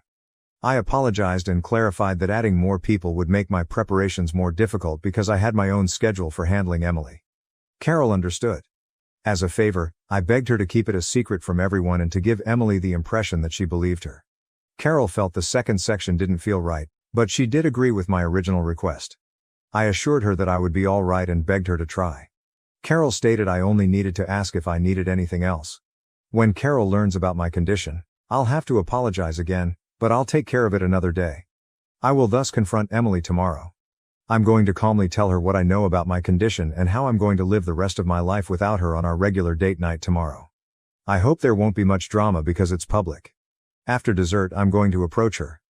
I'll tell her what I know and request that she not get in touch with my family or me. Let's see how it turns out. According to Mike Tyson, everyone has a plan until they get punched in the mouth. Yes, not all plans work out the way you had hoped, and mine is no exception. Allow me to lay out my plan for you. Emily and I usually go to the same restaurant for our weekly date night. We have a regular table because we have been visiting there for so long. It's at the back, away from the lively atmosphere beside the bar, but still open to the public. I made the decision to confront her here. After dessert, I intended to do it. I made accommodations for my lawyer and his spouse at the same time. Before we started, I paid the waiter, who has been serving us for years, for both of our meals. After I left, Carol was available to assist Emily. I intended to discuss our relationship as we finished the meal. After recording it, I intended to approach her, explain how I found out about the affair, let her know I was diagnosed, and lay out my future plan. I would write a letter to her requesting that she not come to the farm or get in touch with my family. They would witness the letter. Along with the divorce papers, I would hand her a briefcase full of supporting documentation before getting up and leaving. I thought she would keep quiet to preserve her social standing. Yes, I did videotape the exchange. She raved about our excellent teamwork and the wonderful relationship we had developed over the years. I questioned her about my treatment of her, whether I had ever mistreated her, etc. Certainly not, she said. I then questioned her about her infidelity. She claimed that although she was unaware of what Carol had told me, Carol was mistaken. I informed her that I knew before Carol did. Emily was obviously rattled at that point, and I believe everything she had prepared to respond to this talk vanished. Her face's color also changed. What? Was the only thing she could ask. She nodded in agreement when I requested her to give me some uninterrupted time to do this. Her once self-assured and arrogant demeanor changed to one of deer in the headlights. She was just able to nod. I described how after my doctor's appointment I hurried home to have the most challenging conversation with the one person I wanted to talk to. I clarified that I saw his car when I pulled up. After that, I noticed that the cameras were in privacy mode. I made the decision to visit the farm. She nearly cut me off when I reminded her that I still had film, but I simply raised my hand to remind her to wait. I informed her of my diagnosis and my intention to not battle the illness. I became enraged when I noticed the anguish in her eyes. How could she be sad about me? But I took a step ahead. The waiter came over to fetch my lawyer after I gave her a signal. Both of them arrived at our table. I was given a briefcase and a letter-containing folder by my lawyer. I informed Emily that when I left tonight, I didn't want her to get in touch with me or my family or visit the property. I asked the server to see me signing the letter. After that, the lawyer and server observed me hand Emily the letter. Then I brushed them off. Finally, I handed Emily the briefcase. I informed her that I knew a lot more than she had anticipated. I was completely ruined. I informed her that I had already signed the divorce papers, which she could sign to begin the divorce process. I informed her that I didn't think I would make it through a contentious divorce. She can remain at the house in town as long as I'm here, but I'll be at the farm. After tonight, I won't see her again. Excuses were not what I wanted to hear. I informed her that I had phoned Carol to assist her in getting home. Emily maintained her poise in public as usual. She simply said, "But," and I informed her that I was finished and heading out. The owner apologized for not alerting him, and I went to the server and left her a nice tip. I saw Carol and my son at the door as I was leaving. Carol smiled briefly as she walked past me, but her eyes were worried about Emily. I was driven to the property by his wife when my kid seized my truck. On Friday night, my son and his spouse stayed with me. At midnight, I eventually persuaded them to leave for home. I felt a lot of comfort when I went to sleep, but I also felt a fresh sense of loss. Nevertheless, I managed to complete the task at hand. On Saturday, the family stopped by the farm to check on me. It was a nice day, until Carol stopped by in the afternoon, but I felt a little pampered. She claimed that despite Emily's breakdown on Friday night, she spoke with her affair partner on Saturday. After the talk, Emily became aware that she was in a terrible position and that he was only using her. Carol made careful to let me know that although Emily didn't want her to get in touch with me, she believes that if I could have a brief conversation with her, it might give her the willpower to avoid me. Carol is skilled at phrasing her requests. I grudgingly consented to speak with Emily for 2 hours at the farm. Emily could pick someone to be there for her, and I would have someone there for me. It would be a polite discussion. I refused to be diminished, blamed, or the target of blame shifting. The meeting was intended to give her answers regarding the next steps. The waiter came over to fetch my lawyer after I gave her a signal. Both of them arrived at our table. I was given a briefcase and a letter-containing folder by my lawyer. I informed Emily that when I left tonight, I didn't want her to get in touch with me or my family or visit the property. I asked the server to see me signing the letter. After that, the lawyer and server observed me hand Emily the letter. Then I brushed them off. Finally, I handed Emily the briefcase. I informed her that I knew a lot more than she had anticipated. I was completely ruined. I informed her that I'd already signed the divorce papers, which she could sign to begin the divorce process. I informed her that I didn't think I would make it through a contentious divorce. She can remain at the house in town as long as I'm here, but I'll be at the farm. After tonight, I won't see her again. Excuses were not what I wanted to hear. I informed her that I had phoned Carol to assist her in getting home. Emily maintained her poise in public as usual. She simply said, "But," and I informed her that I was finished and heading out. The owner apologized for not alerting him, and I went to the server and left her a nice tip. I saw Carol and my son at the door as I was leaving. Carol smiled briefly as she walked past me, but her eyes were worried about Emily. I was driven to the property by his wife when my kid seized my truck. On Friday night, my son and his spouse stayed with me. At midnight, I eventually persuaded them to leave for home. I felt a lot of comfort when I went to sleep, but I also felt a fresh sense of loss. Nevertheless, I managed to complete the task at hand. On Saturday, the family stopped by the farm to check on me. It was a nice day, until Carol stopped by in the afternoon, but I felt a little pampered. She claimed that despite Emily's breakdown on Friday night, she spoke with her affair partner on Saturday. After the talk, Emily became aware that she was in a terrible position and that he was only using her. Carol made careful to let me know that although Emily didn't want her to get in touch with me, she believes that if I could have a brief conversation with her, it might give her the willpower to avoid me. Carol is skilled at phrasing her requests. I grudgingly consented to speak with Emily for 2 hours at the farm. Emily could pick someone to be there for her, and I would have someone there for me. It would be a polite discussion. I refused to be diminished, blamed, or the target of blame shifting. The meeting was intended to give her answers regarding the next steps. The meeting took place this morning. I don't know why, perhaps to limit the harm, but Emily picked Carol, and I went with my daughter. In order to prevent this from happening again, I wanted Emily to feel as comfortable as possible. I had a clear direction and aim going into the meeting. To get rid of Emily. The conference proceeded according to plan. Emily sought to downplay the affair while crying and apologizing. I refused to put up with it. I explained that she needed to come to terms with the fact that she would have a home to reside until my death. The trustees would make the decision regarding the house after my passing. I clarified that she would not get any money from my estate or the trust, but she would be okay since she has her trust and her 6-figure pension. "Why won't you fight for me or us?" she said, and I have to vent about it. "I just don't care about you or us anymore," was my response to her, even though I nearly lost my anger. She was kind of wrecked by that. This is where I vent my rage. This is what a self-centered cheater thinks. They only consider themselves. They believe they are valuable enough in the eyes of the person they have destroyed to be worth fighting for. Although she didn't want them in retrospect, she received the answers she requested. Another meeting is not something I want. I believe that holding more meetings only serves to divert my attention from my goals. After leaving with Emily, Carol returned a few hours later. I spoke with her briefly. The trustees reportedly informed the affair partner that they would be converting the loan into shares in his business, and since the trust will own the bulk of the shares, they are requesting a thorough forensic audit. With her MBA, my daughter isn't wasting any time. I suppose Emily recognized what I had already thought when she turned to him for solace. He was exploiting her to try to get her to buy the debt from me. I suspected he was up to something because of several casual remarks in the recordings. The affair partner now knows that I sold the debt to the trust after the paperwork was filed, and since Emily is no longer in my life, he can no longer utilize her. He informed her. It seems that Emily also told Carol that she would only have her pension income going forward because her trust had run out. Compared to me, she thought living with the affair partner was more glamorous. She genuinely believes that his wealth surpasses mine.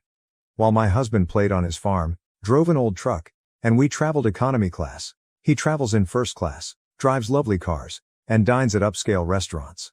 When he declared his unwavering love and desire to marry her, she was preparing to file for divorce. I find it disgusting that she is so shallow and greedy. Although I won't be able to see it, I anticipate that my family will inform her of my value when I pass away. I'm so relieved that her actual nature has come to light so that I can deal with her and protect my family. Then Carol surprised me by doing something very different. Since I'm no longer burdened, she advised me to call her if I need company. Why would she or any woman want to spend time with me given my diagnosis? I questioned her. Nothing long-term exists. She retorted that any divorced or widowed lady would be eager to spend what time she had left with me, even if Emily was naive and unaware of what she had. She claimed that I'm a great man and that she would treasure any time spent with me. She even made a joke about how many women would be lining up to call me, so she might as well be first in line. She replied, "But most people won't know Emily and I are separated. Emily doesn't want the social groups to know, but she and Laura will make sure her tale is heard," she added. Being courteous, I promised to inform her. She kissed me on the cheek and grinned. After she departed, I gave it some thinking, but I'm fairly certain that I don't want that hassle in my life at this time. These are the highlights, although I left a lot out. It has been a roller coaster, but I'm doing fine. I just need some quiet time for a few days. My condition and the dissolution of my marriage will soon be known to the social circles. There will be a never-ending flow of well wishes for me. I didn't want to be treated differently, but I knew I couldn't put it off indefinitely. But life happens as it does. Update. To start, I'm doing fine. I'm still above ground and warmer than normal. Being on my feet every day is a blessing. I'm feeling a little uncomfortable and my coughing has gotten a little worse. I see that it's getting easier for me to wind up. But all in all, this week has been fantastic. First, let's talk about Emily. She's disappeared. Her standing in the community has quickly and severely collapsed. She was respectfully asked to step down from all of her leadership positions after it was made public. She has been severely criticized by the majority of her circle, who have even asked her directly if she pursued their husbands. She has made several attempts to contact me, but I have not answered. I urged the individual to tell her that I had stated what I needed to say and that I knew what I needed to know, even if there were a few efforts made through proxies. It doesn't really matter to me if she needs closure. Why should her self-centered need for that concern me? She understands my feelings. I even shared some of the affair's specifics with her. At least 6 months have passed since it began. They traveled together 3 times. Once as newlyweds, once as a couple commemorating their 20th wedding anniversary, and once as a couple who met on vacation and stayed at the same hotel. Role-playing must have been an element of their relationship. She used our home because she felt at ease there and because it is tucked away from the road, making it impossible for onlookers to see the automobiles in the driveway. She even purchased a second vehicle for herself and kept it in a local parking garage. In order for no one to recognize her car when she traveled to the affair partner's residence, it seems that she switched cars. Perhaps in order to avoid me catching her, she was rather worried about how people in her social circle would perceive this. The amount of work she put into the affair is evident from her acts alone. All of these endeavors help me to firmly establish my feelings and my approach to handling the affair. I don't regret anything I've done. My unpredictable nature was only partially to blame for the inebriated revelation to Carol. It seems that he began to distance himself from Emily as soon as he received the news that I was selling the affair partner's debt to the trust. She must have gotten drunk and vented to Carol because she was under pressure to avoid being caught and since her affair partner was no longer interested in her. You are aware of what follows.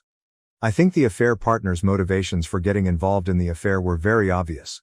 Emily is made even more pitiful by this, which in no way excuses her. The affair partner apparently needed Emily's assistance with his loan, while Emily desired a more opulent lifestyle with his wealth. It's fascinating how unattractive individuals are drawn to one another. We can find better mates if all of us nice folks just let the vile people get together. I apologize to those who strive on reconciliation out of dedication. It was not for me. My daughter's goals have angered the affair partner. In court, he seems to be attempting to stop her. More money is all he stands to lose. Rumor has it that he has attempted to gather funds from other investors in order to repay the loan, but sadly for him, word of his conduct has already begun to spread among my business associates. Do you recall that you should invest in people rather than businesses? Well, not many people are interested in investing in him. I'm not sure what my daughter has in store for his business, but she will put in a lot of effort to make sure it survives, just for the people who work there. I believe she is concerned that the partner in the affair may have something to conceal in the company's records. I hope it's something that can be fixed for the benefit of the staff. It has been wonderful spending time with family. This week, my family and I attended a high school basketball game. I organized a poker night as well, and it went really well. At the game were my son, my grandson, and a few old friends. The grandson witnessed how traditional men spent a night together, sitting around sharing stories. I'm hoping to add a couple more of these. This week, our family has eaten together 3 times. One evening, Carol did visit and bring food. I kept her at a distance as we conversed and ate. I'm still hesitant to let her in. Farm chores provide me comfort. I assist with equipment maintenance, check on the staff and animals, and occasionally drive the fences. I feel at ease knowing that this farm will remain in the family and continue to operate. I will always have a piece of myself. Many of my friends and acquaintances have paid me a visit. I believe this is what someone meant when they spoke of a living wake. I'm urging everyone to visit me outside. Even if it might be our last time together, I like spending time with these people. I was in the hospital for a few days, but I'm home now. I was taken to the emergency room after they discovered me breathing but unconscious. Despite my do not resuscitate order, I never passed away. I have always detested hospitals, and now that I have been diagnosed, I detest them much more. I don't wish to pass away there. I've spent some time at home. I'm unable to drive off the farm anymore. I'm determined to continue performing my duties and taking in the sunrise and sunset for as long as possible, even though they really don't want me to drive on the property. I also employ full-time home health aides, or babysitters as I refer to them, but I won't argue with the family about that. Basically, until I woke up in the hospital, I had no memory of anything. Carol and the majority of my family were present. By that point, I was stable, and the physicians only wanted to keep an eye on me for a day or two while, of course, doing more tests just to be sure. Carol, Laura, or my twins were with me nearly all the time. On one occasion, I woke up alone in my room with Emily by my side. She must have played the wife card on a duty nurse who was unaware that she should be denied entry. She was playing the kind and loyal wife, but I was exhausted. I have no idea why. I withdrew when I noticed she was caressing my head and holding my hand. She was wounded. She then began a new refrain in which she apologized profusely, claimed she was attempting to take advantage of him, and that she didn't mean anything she said to him. I did nothing but sit there. She was furious by this. She insisted that I speak with her. The nurse noticed her because she was just loud enough. Emily's behavior and my uneasiness were observed by the nurse. The nurse was slick. She wanted to do some checks, so she instructed Emily to wait outside. The nurse asked me whether I was all right when Emily left the room and the door was shut. I informed her that there should be notes stating Emily is not permitted because she was my ex-wife. After expressing regret, the nurse asked how she might help me feel less stressed. She should phone my emergency contacts, I asked. Carol and Laura, my daughter, entered the room after around 45 minutes. Emily had returned by that point and was still babbling, albeit quietly. Emily knew she had to go as soon as she saw them. I whispered to her to leave. She didn't deserve to cause a spectacle for any of the other patients. I told her to get over her self-centered thoughts and just go. She gave me a short peck on the forehead before leaving, which I really appreciate. For the sake of the other patient's peace, I backed down a little, but whatever. I received a lot of apology from the women in my life. Since they have their own lives, I can't really be angry with them. They all came up with a way to guarantee that I'm always accompanied. I'm never by myself in the house because they switch shifts. Carol and my daughter have been especially watchful. To keep an eye on who enters and exits the residence, they even built a security system. Even with all the craziness, I occasionally find some serenity by listening to the animals at dusk, seeing the sunset over the fields, and knowing that I've done everything I can to make things right before my time comes. I am appreciative of my family and friends' love and support. Emily's intrusion was distressing, but it strengthened my resolve to cut all ties with her. Now, I'm concentrating on the time I have left and creating memories with the people who are most important to me. To ensure that I would never be left alone again, they planned shifts.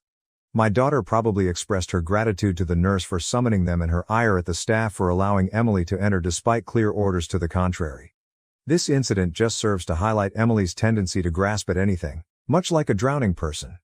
She doesn't think I'm unique. She only views me as a tool to help her stay afloat.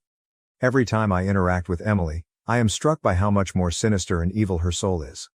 The partner in the affair is still just as much of a jackass as he was. In conversations with my daughter, his accounting department essentially provided her the full picture since they know where the wind is blowing. The affair partner has not engaged in any illegal activity related to his business.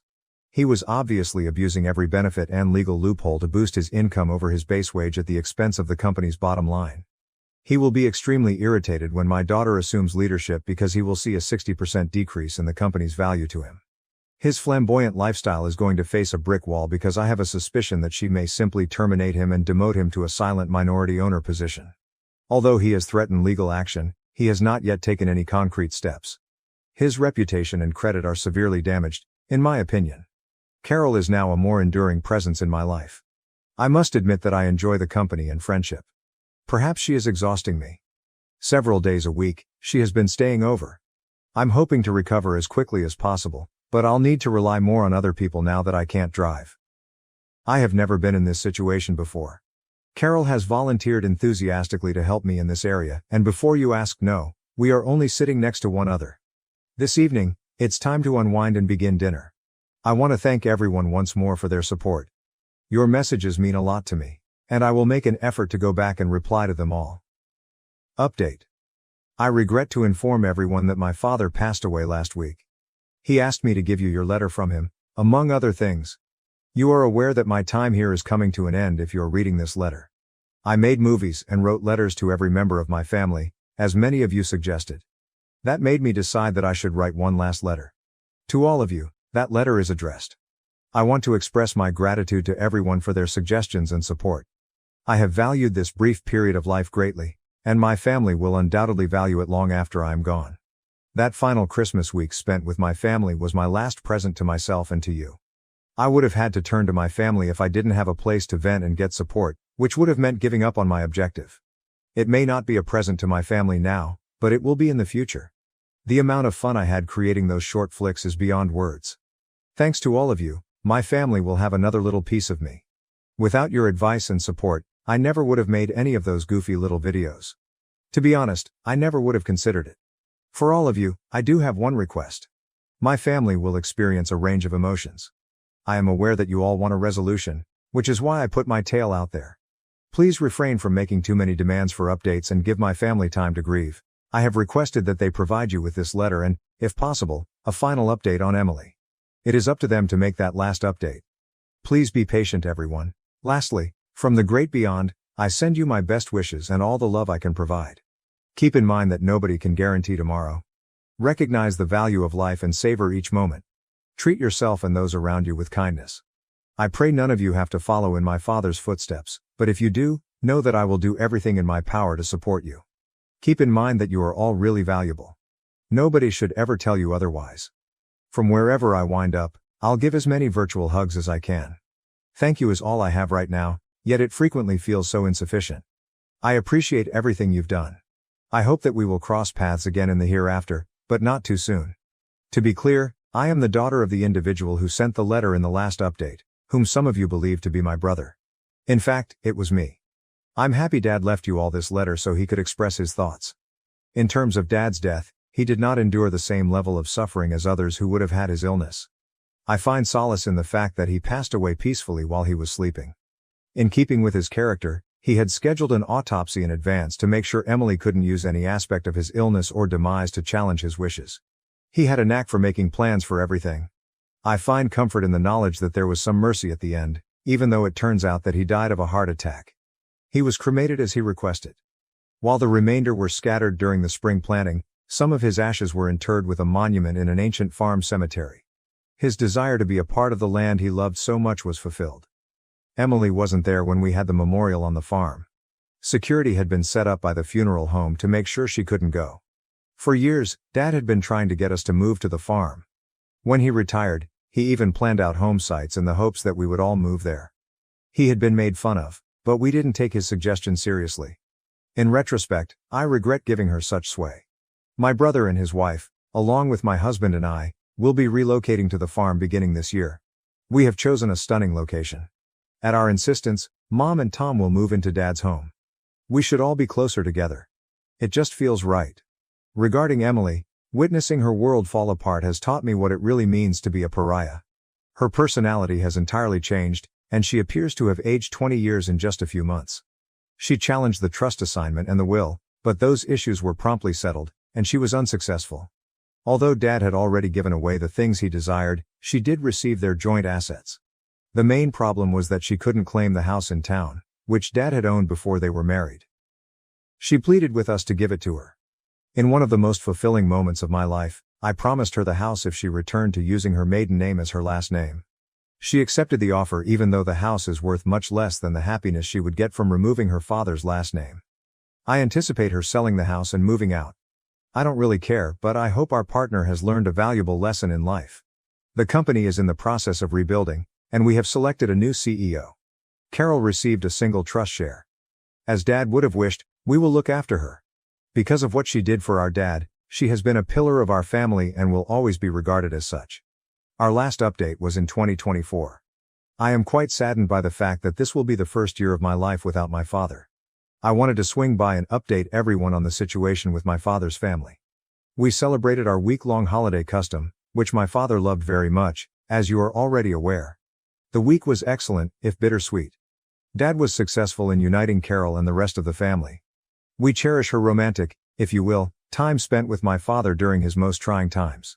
He left one last gift for each of us, along with messages for the entire year. They moved us to tears and were so considerate. He gave Carol one final task, but I anticipate that there will be letters for the grandchildren at all of their significant occasions. The first occurred at a high school graduation last spring. This year, the home's construction is moving forward. I began to understand what Dad cherished about this farm, the seasons and the life cycles that exist here. I now have a better understanding of his choices from the previous year. Even while I still disagree with some things, I now have a greater understanding. Not as fervently as he did in the end, but it's just another barrier between us. I also began to observe the sunrises and sunsets at Dad's sites. Lisa has had a difficult existence. She had a stroke in the autumn. She survived since it was discovered in a timely manner. She is still undergoing rehabilitation in a care facility. Although she can now speak in a basic way, she still finds it difficult. She is still working on getting back to walking. She still has a long way to go.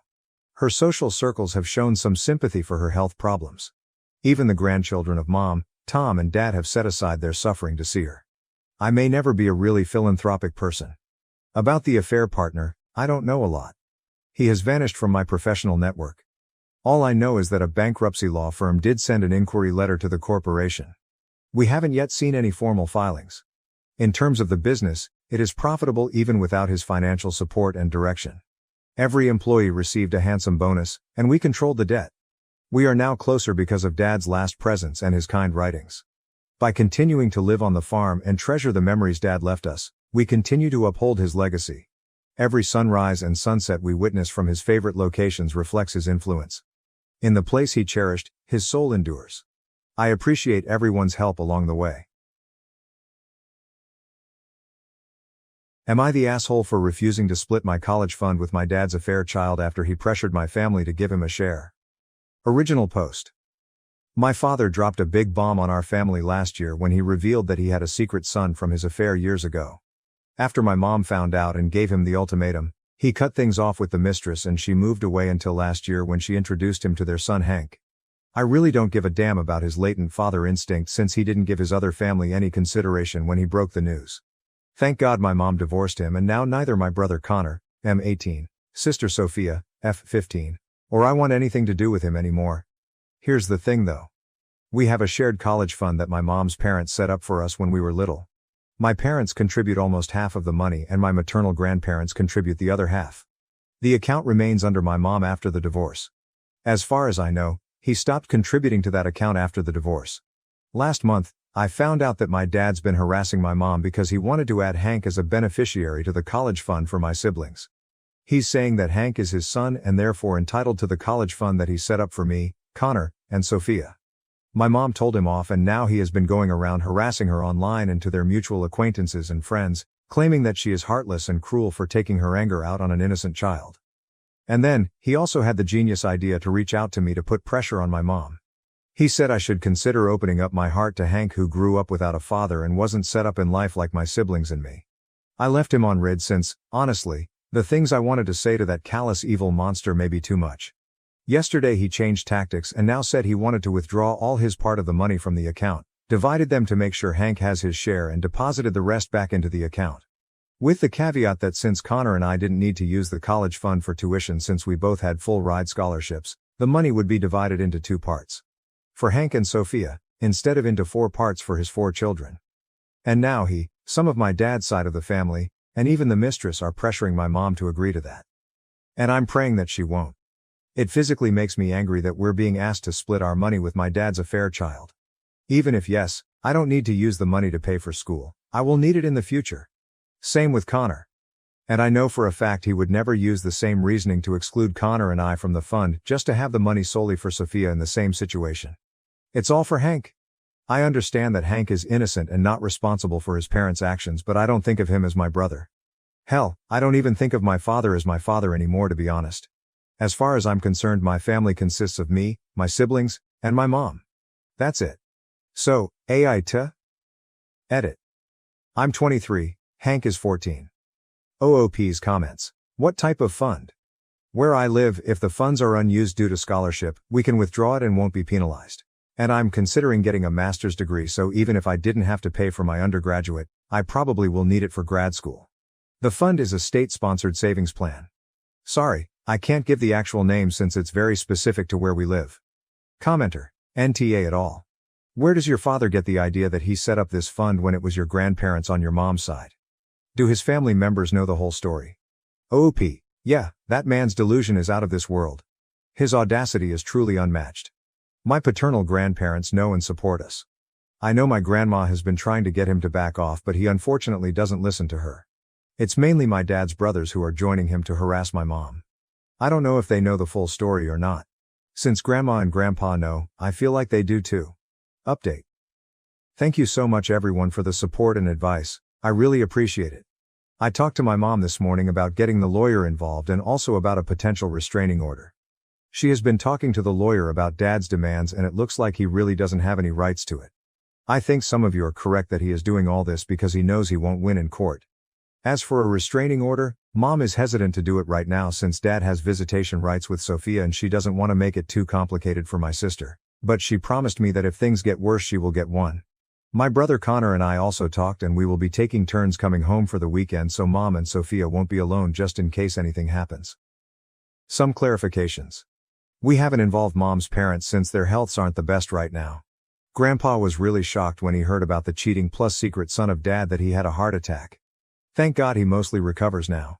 However, none of us want to put stress on him. According to dad, he never knew about Hank's existence until last year when his mistress came back. Nobody in our family knew really until dad brought Hank to a family event to break the news to us. He blindsided and humiliated my mom and it was the final straw for her. They divorced after that. I honestly don't hate Hank. It's just that right now I can't imagine spending time with him. He's a minor still, so everything will have to involve either our father or his mother. And that is a no for me right now.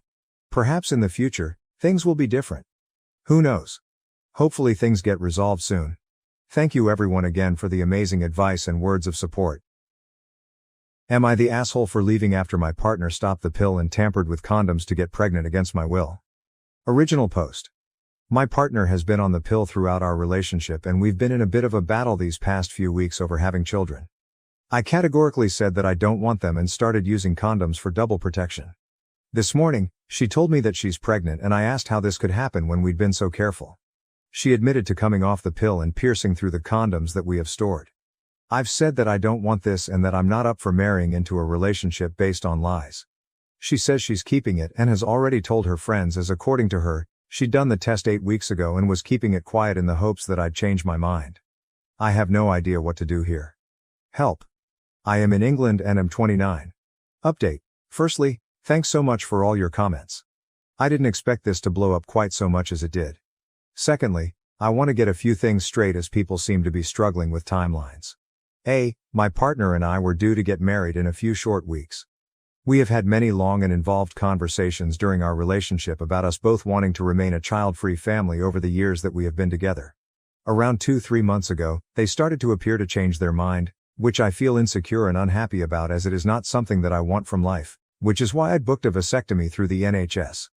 I cannot afford to go private as money is very tight, again another reason I do not want children. She admitted to tampering with condoms and said that she'd come off the pill several weeks ago. At that point, prior to her saying that kids might be an option for her, we were still having sex and I was under the impression that we were protected as she was on the pill. I have made no secret about how I do not want kids and she is fully aware of my reasons behind that, which I do not have to share with strangers on the internet. She has shown me a test and it confirms that she is pregnant. I have asked that she get an abortion. She has refused and I feel the trust has gone completely from our relationship. We are now in the process of canceling the engagement, which she isn't happy with at all and has said that I'm ruining her life. Now, for those people telling me to go to therapy, man up or that I'm lying. It's great that you disagree with me, but I'd never tell you to attend therapy if your worldview differed to mine, that I should be at fault after my partner has lied to me, apparently for months, and that I'm a liar. Here's a few other things for you. No, I do not like kids and I don't like entitled parents. I see it the same as disliking dogs, cats or birds. That is my opinion. Not for everyone and not all people have to tolerate your madness. My disinterest and lack of care towards them is one of the many reasons why it would be idiotic for me to be a father. Those calling bullshit on the 21+ wedding venue thing are just wrong. It's a stipulation of the venue we chose, nothing more and nothing less. The plain thing happened several years ago. The smoking area fiasco occurred over a year ago. Colleagues bringing their newborns into work is a continued pain and just really gets my goat, just like some people don't like Susan to eat her tuna mayo baguette. It shows a complete and utter lack of etiquette and thought by parents who are coming out in their droves to tell me how wrong I am about their decision. We'll provide updates as and when I get through all the comments. Be kind, people. Update 2. I spoke to a lawyer earlier today who has advised that as we are not married that I won't automatically be added to the birth certificate. Woohoo! My ex-partner can still claim that I'm the biological father, but without my consent to a DNA test is unlikely to be able to prove it, unless it is ordered by the court, but as I've been coerced into this, my lawyer thinks ex-partner and family will back down as I have evidence. The lawyer advised that I don't waive my parental rights yet, as it would indicate that I still believe the fetus could be mine. So I just have to bide my time and leave the country till this all blows over. The lawyer also suggested that I go self-employed but didn't divulge the specifics. My ex-partner has admitted to coming off birth control and piercing the condoms, which she said she'd done around 3 months ago, as she knew I was due a vasectomy early next week and thought I'd change my mind. She has refused to have an abortion, which is her right, and I've refused any involvement. Has anyone been through this before and managed not to pay out? I think I've got a pretty good case. Update 3. My ex-partner is going to keep the baby. She wants me to be involved in her life and says she doesn't want to lose me over something like this. A life-changing unwanted event? Yeah, sure, haha. I have said that I will be having nothing to do with this mistake and that all responsibility now lies with her and her family. She has been blocked from using any form of mobile communication with me, and I have now been sent 3 letters by her to my parents' house. The last letter included a scan of the embryo and a note requesting that I submit a DNA sample. The scan has confirmed that she is 13-14 weeks pregnant, which means that she kept this hidden for a good chunk of time. She has said that she will not have an abortion as this is what she always wanted, and that she will be taking me to court if I don't offer to help. The more time that goes on, the more she makes this an awful situation, the more I hate her. I refused the DNA test and sent her screenshots, on my lawyer's advice, of the conversation where she admitted to coming off the pill and piercing condoms in an attempt to get pregnant. She has now gone quiet, until this morning. She is pursuing legal action against me, my family, and is looking for a private arrangement of child support. The amount she wants for this bag of cells is triple the recommended amount via the government, and is one of the reasons she is trying to get me to admit that it's my DNA in that embryo so that I can keep me. I have just lost my job. I have no savings. This is going to ruin me, my life, and the only way out that I can think of is just to run off a cliff and hope for the best. I hate this. AITA has no consensus bot. OOP received mixed reactions. Relevant comments. OOP on having the conversation with his partner about children. OOP, we did have that conversation. 8 years ago. She changed the rules. She and I agreed on no kids 8 years ago. She then lied about birth control and put holes in the condoms we used to have sex. How the fuck is that me causing a problem? You sound like a delightful chap. She was my partner, now she isn't. Also, dude, regardless of where we are in our relationship, there's always respect for the women, not girls, that I'm with. I would not call my partner my girlfriend, because I don't like the term. As I mentioned in my post, we had the conversation 8 years ago, and as I've mentioned in other posts asking for advice, we've always spoken about being a child-free couple. My point here, if you read it with your peepers focused on the words, is that she made the decision to go off birth control without telling me at some point, I don't know when. After disagreeing on children ahead of us getting married, I started to use condoms when we had sex under the impression that this would be double protection, when it was actually no protection at all. So in answer to your final quip, it's not gone very well, but I don't need someone like you to say this sort of mad shit. OOP on dealing with vasectomy. He had to have a legal reason for needing one. OOP, I have visited my GP for a referral 3 times, 24, 26 and 29. The first 2 times I was denied due to my age and the idea that I might change my mind. Average waiting time, they said, Can be between 6-9 months, but I don't know if that's a deterrent for men, as I was scheduled for my procedure 3 months after my approval. I am still going ahead with it. Update, October 16, 2024. Editor's note: edited out the first part of the update as it is a rehash of the original post. Update 4. My ex's parents have now got involved and have lumbered me with a court-ordered DNA test, or the option to lay child support and have no involvement. I have dug my heels in and said that everything she has done will constitute involvement from the police, and am trying to avoid legal battles as I have no money or means to support myself right now, let alone a child I never ever wanted. My parents are now asking me to reconsider my position, and I want to scream every time they bring it up, as they're trying to find a positive, and have said it might be the best thing to ever happen to me, and it makes me physically sick every time I think about my life being ruined over someone else's deception. I cannot sleep. I cannot focus. I'm so scared. I have now had a vasectomy. Am I the asshole for altering my cousin's wedding dress after she gave it to me, then uninviting her from my wedding after she got upset about the changes? Original post: I, 18F, am getting married in the middle of October to my boyfriend, 19M. We're planning on a smaller scale wedding with mostly just friends and family, and considering that we both have large extended families, it was definitely a challenge planning for that many people. For a general idea of how big my family is, just my mom has 7 siblings who all have children of their own. With our small budget, I was looking at redesigning or upcycling a wedding gown instead of having to devote a huge amount of money towards a brand new dress. I mentioned my plans to a couple people and was in the process of looking at options when my mom's oldest sister's daughter, my cousin, reached out to me. Megan, 40F, got married in 2015. The marriage didn't last very long and they got divorced soon after. I barely remember the husband, as he never came to family gatherings, and Megan and my mom aren't particularly close, so I was surprised she was offering something so important after a long time of distance. Regardless, Megan had offered to give me her wedding dress, as it was my size and she knew we were trying to avoid spending a crazy amount on a small budget. I loved the idea and the dress was beautiful. I did make sure she was comfortable giving it to me rather than loaning it, and she assured me that it held no emotional significance and she couldn't care less if she didn't have to hang on to it. I thanked her and took home the dress. One thing about me, however, is that I am a very chaotic seamstress, and I make the majority of my own clothes. And while I did love the original dress, I wanted to make some small changes to the hem and neckline to fit the theme better. The original dress was super full skirted with a long hem, and since my wedding is outside, I wanted to make sure it wouldn't be dragging in the dirt. So I took some layers off the underside, removed the trim and removed the sleeves to tighten the bodice. I was so happy with how it turned out, and my mom and friends agreed that it was perfect. Here's when the trouble started. My mom had taken a picture of me trying on the dress and decided to send Megan a picture alongside another thank you. However, she responded with a cold comment over text and called me later that night. She said that I should have asked her permission before ruining her dress, and that if I had thought it was so ugly before, I should have bought my own.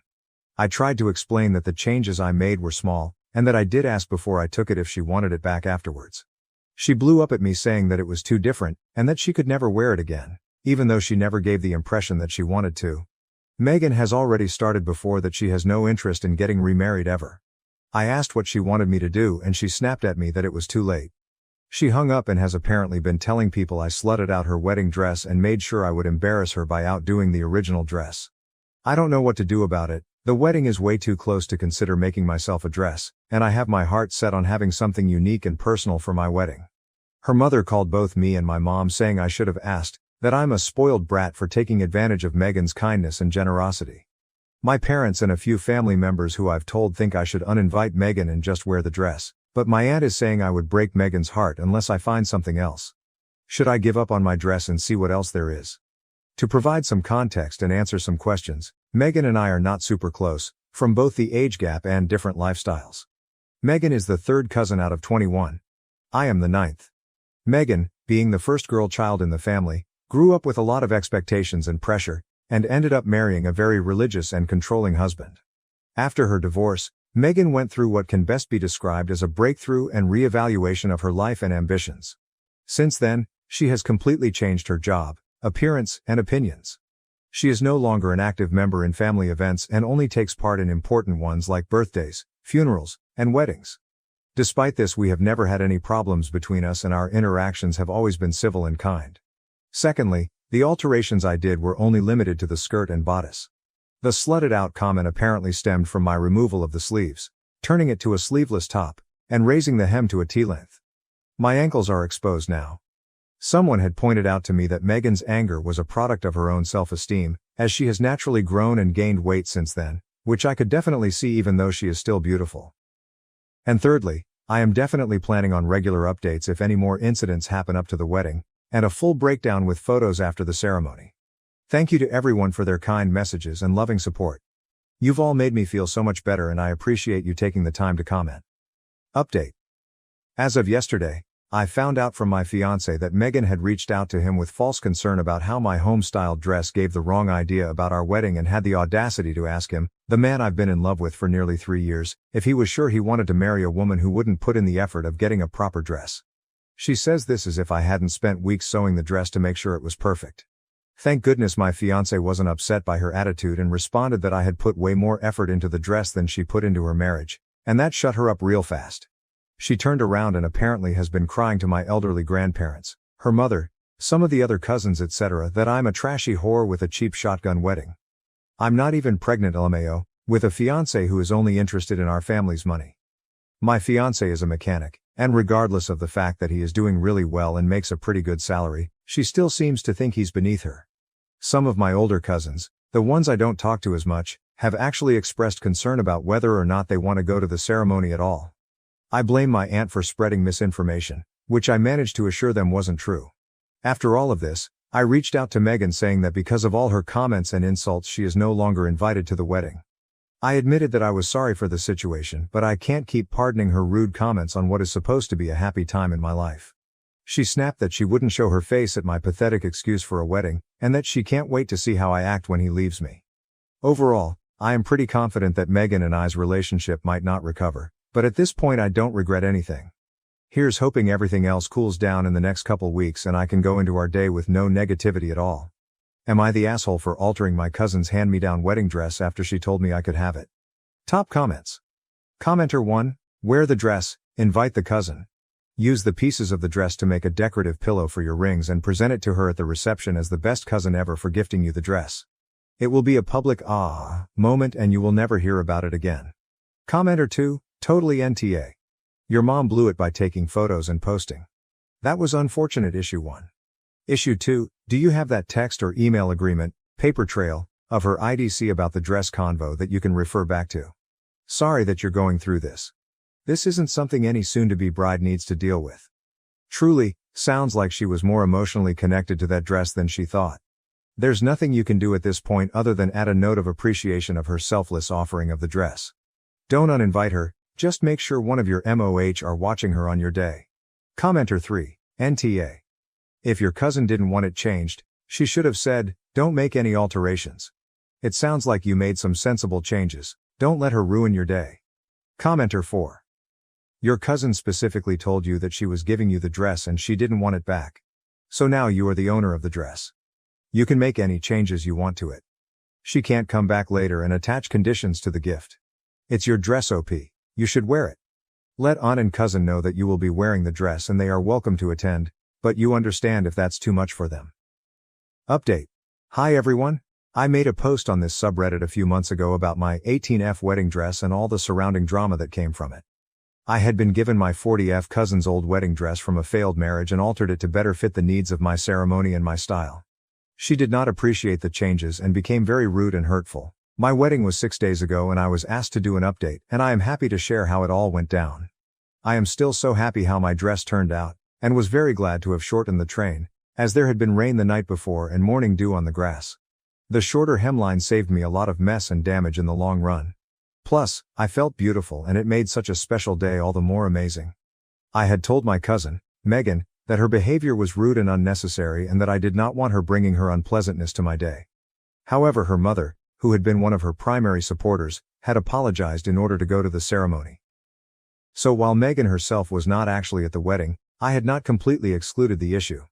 Megan's mother, 71F my aunt, is your basic senior white woman, and usually expresses her opinions in a loud and unspoken manner, so I was uneasy in the beginning when she arrived. She didn't make a fuss throughout the ceremony though, and everything went smoothly. I sneezed while walking down the aisle, but that wasn't anyone's fault in particular. The reception was at an outdoor garden where we had set up under a gazebo with a temporary floor for tables and eventually dancing, with a slightly elevated platform for the big table and speeches. This is where my aunt decided to make sure everyone knew about her daughter's dress. After a few speeches, following my friend's champagne rendition of that time we went camping and the tent slid down a hill, she made her way up to the podium. She started her speech in the usual, unassuming way, congratulating us and remarking on how far we've come as people. Unfortunately, she decided to tie this statement into a comment of, "You've even made your own dress." I mean, not really, actually, it was Megan's first. She then went on into how she remembered shopping for the dress with Megan for her own wedding, and going on and on about how it was perfect and made for her. At this point in the speech I was just staring at her in confusion, while my husband and everyone else just sat there awkwardly waiting for her to be done. She finished her speech with a half-assed backtrack to me looking lovely and wishing us good luck on our marriage. She mumbled back to her seat and let the ceremony keep going, looking entirely too proud of herself. Other than that, the only other trouble she caused was her apparently showing everyone she could manage a photo of the original, which is really not that bad in the grand scheme of things. I am so happy that my family and friends were able to be there and celebrate with us, and can't wait to see what comes for us next. Thank you again to everyone who commented and reassured me in the beginning. You've all been so kind. Who knows, I might even dye the dress another color and keep it around just in case an appropriate event comes up. Relevant comments. Commenter 1. When you got the dress, did you get permission to alter it? Perhaps there might have been an expectation for it to go back to her when you were done with it. OOP, I did. I mentioned in my original post that I had asked specifically if it was mine to keep and she agreed. That was a big worry of mine in the first place, but she told me she had no attachments to it. Commenter 2, you should reach out to your aunt and thank her for making a speech showing her support of you and your marriage. You got so many compliments on the work you did to the dress after she pointed out that you did all that yourself. Everyone was super impressed by the before and after pictures, so you wanted to give her a personal thank you. I think that they would have made comments about it being cousin's dress, and shown pictures, if you didn't make adjustments. So I think you picked the better path. Commenter 3, once someone gives you something it is yours to do with as you wish. If she didn't want you to alter it in any way she should have put that condition on the give. Then that way you could have refused it since it wasn't as you imagined your dress to be. You weren't wrong and your aunt and cousin need to suck it up and never mention it again. Am I the asshole for cutting ties with my dad after years of being blamed for my mom's death and refusing to pay his rent? Since the day I was born, my life has been challenging. You see, my mother died in the hospital while giving birth to me. After that, I was raised by my father, who somehow held me, a physical baby, responsible for his wife's premature passing. Not a day went by during my upbringing in our home without my dad reminding me, in his own cruel manner, that I was the reason my mother disappeared. He would never stop telling me that he never truly wanted me and that my birth had taken away the person he loved the most. He would remind me that I had to work hard and live up to the enormous price my life had paid. If not, my mother's passing would have been pointless. Hearing those cruel remarks as a child was terrible, as you may understand. I was too young to completely comprehend the intricacies of wrath, sorrow and sadness. I also needed my mother, but she was no longer with me, and the only parent I had left acted as though I were the issue. Instead of protecting me, guiding me, and providing me with comfort, my father became the one who never stopped reminding me that I was not welcome in his life and that my very presence was a curse. It was quite challenging to grow up in that setting. I frequently felt bad just for breathing and existing. At times, I longed to speak with him and express how wounded I was by his remarks and how they made me feel as though I didn't belong, even in my own house. But I didn't speak because of fear. I was greeted with greater resentment and rage the few times I tried to speak up. The outcome was a childhood characterized by a strong feeling of isolation and loneliness. I felt like I was always on edge, trying to prevent my dad from being even more resentful of me, while other children had parents that supported them, consoled them when they were depressed and made them feel comfortable. The existence of so much resentment and hate toward that aspect of myself that I couldn't alter, the mere fact that I was alive, was just as painful as the absence of love. I made an effort to comprehend my dad's suffering in spite of everything. I was aware that Dad had been devastated by the loss of my mother and that he had never really recovered. However, that didn't make it any simpler to live with the consequences of his statements. As a young child, I was attempting to figure out where I belonged in a world that frequently seemed unfriendly and chilly. I still secretly yearned for his acceptance, love and approval in spite of all the hurt. Despite everything, I always hoped to somehow make my dad proud. Every time I brought home a report card with decent scores, I recall the excitement I felt, hoping that perhaps this time would be different. Excited to show him what I had done, I would approach him in the hopes of receiving a grin or a supportive remark, anything that would give me the impression that I was enough in his eyes. However, it was always the same. He would groan, hardly look at my grades, and advise me to keep working harder at my studies because they were still not good enough. He would argue that it wasn't a huge deal because hundreds of other children could receive the grades I did. I was greeted with disinterest and a continual reminder that I wasn't living up to his standards rather than pride or satisfaction. For him, no matter how good I performed, it was never enough. I was affected by his disapproval in areas other than academics. Every time I wanted to engage in extracurricular activities with my friends or play sports, he would quickly put an end to it. I was informed that my studies were the only thing I needed to concentrate on in order to leave his house as quickly as possible. I was reminded by those hurtful remarks that I was not a child to be cherished and cared for, but rather a burden. I didn't have the same parental support as my peers, who would talk about how their parents pushed them to pursue their interests and cherish their youth. I was always reminded that I was only a visitor to his home and that I had to follow instructions or face expulsion. The weekends, which ought to have been spent unwinding or enjoying friends, were no exception. Even if all I wanted to do was go to the park or hang out at a friend's house, he would go on a tirade about how I was squandering his money if I ever asked to go out or spend time with my friends. He'd start a tirade about how hard he was working to pay for my education and how I had no right to squander time or money on friendships. It seemed like he instinctively judged anything that made me happy or gave me a sense of normalcy to be trivial or undesirable. His reaction to my 15th birthday stands out as one of the most agonizing memories I have. For me, it was a day of dread, yet most children anticipate their birthdays with joy, organizing parties or get-togethers with friends. He disliked me celebrating my birthdays every year, but I believed that year would be different. I wanted to get some pizza and watch a movie with my pals. He had a fuss when I eventually plucked up the nerve to approach him for money. He yelled at me, saying that since it was also the day my mother died, I had no right to enjoy the occasion. He made it plain to me that I should never even consider having a good time on my birthday since it would always be the worst day of the year for him. I never celebrated with my pals because of this. As you might guess, I eventually learned from all of these recurring situations that my dad obviously detested me and didn't want me around. I felt like I was always walking on thin ice, trying to avoid doing anything that would make him angry or disapprove, as a result of the incessant rejection and criticism. I gradually discovered how to keep my aspirations to myself. I knew it would only result in disappointment and hurt, so I stopped looking to him for encouragement or acceptance. In order to get out of my dad's house, I put all of my effort into achieving good marks and did my best to be strong for myself. I eventually saw the results of all the effort, tenacity, and resolve I put into my studies. I still recall the day I was accepted to a prestigious institution with a full scholarship. It was a mixture of pride and relief. At last, I was leaving the house, escaping my father's controlling influence and beginning a new phase of my life where I could live as I pleased. I felt as though a tremendous burden had been removed when I left home. I was genuinely free for the first time in my life.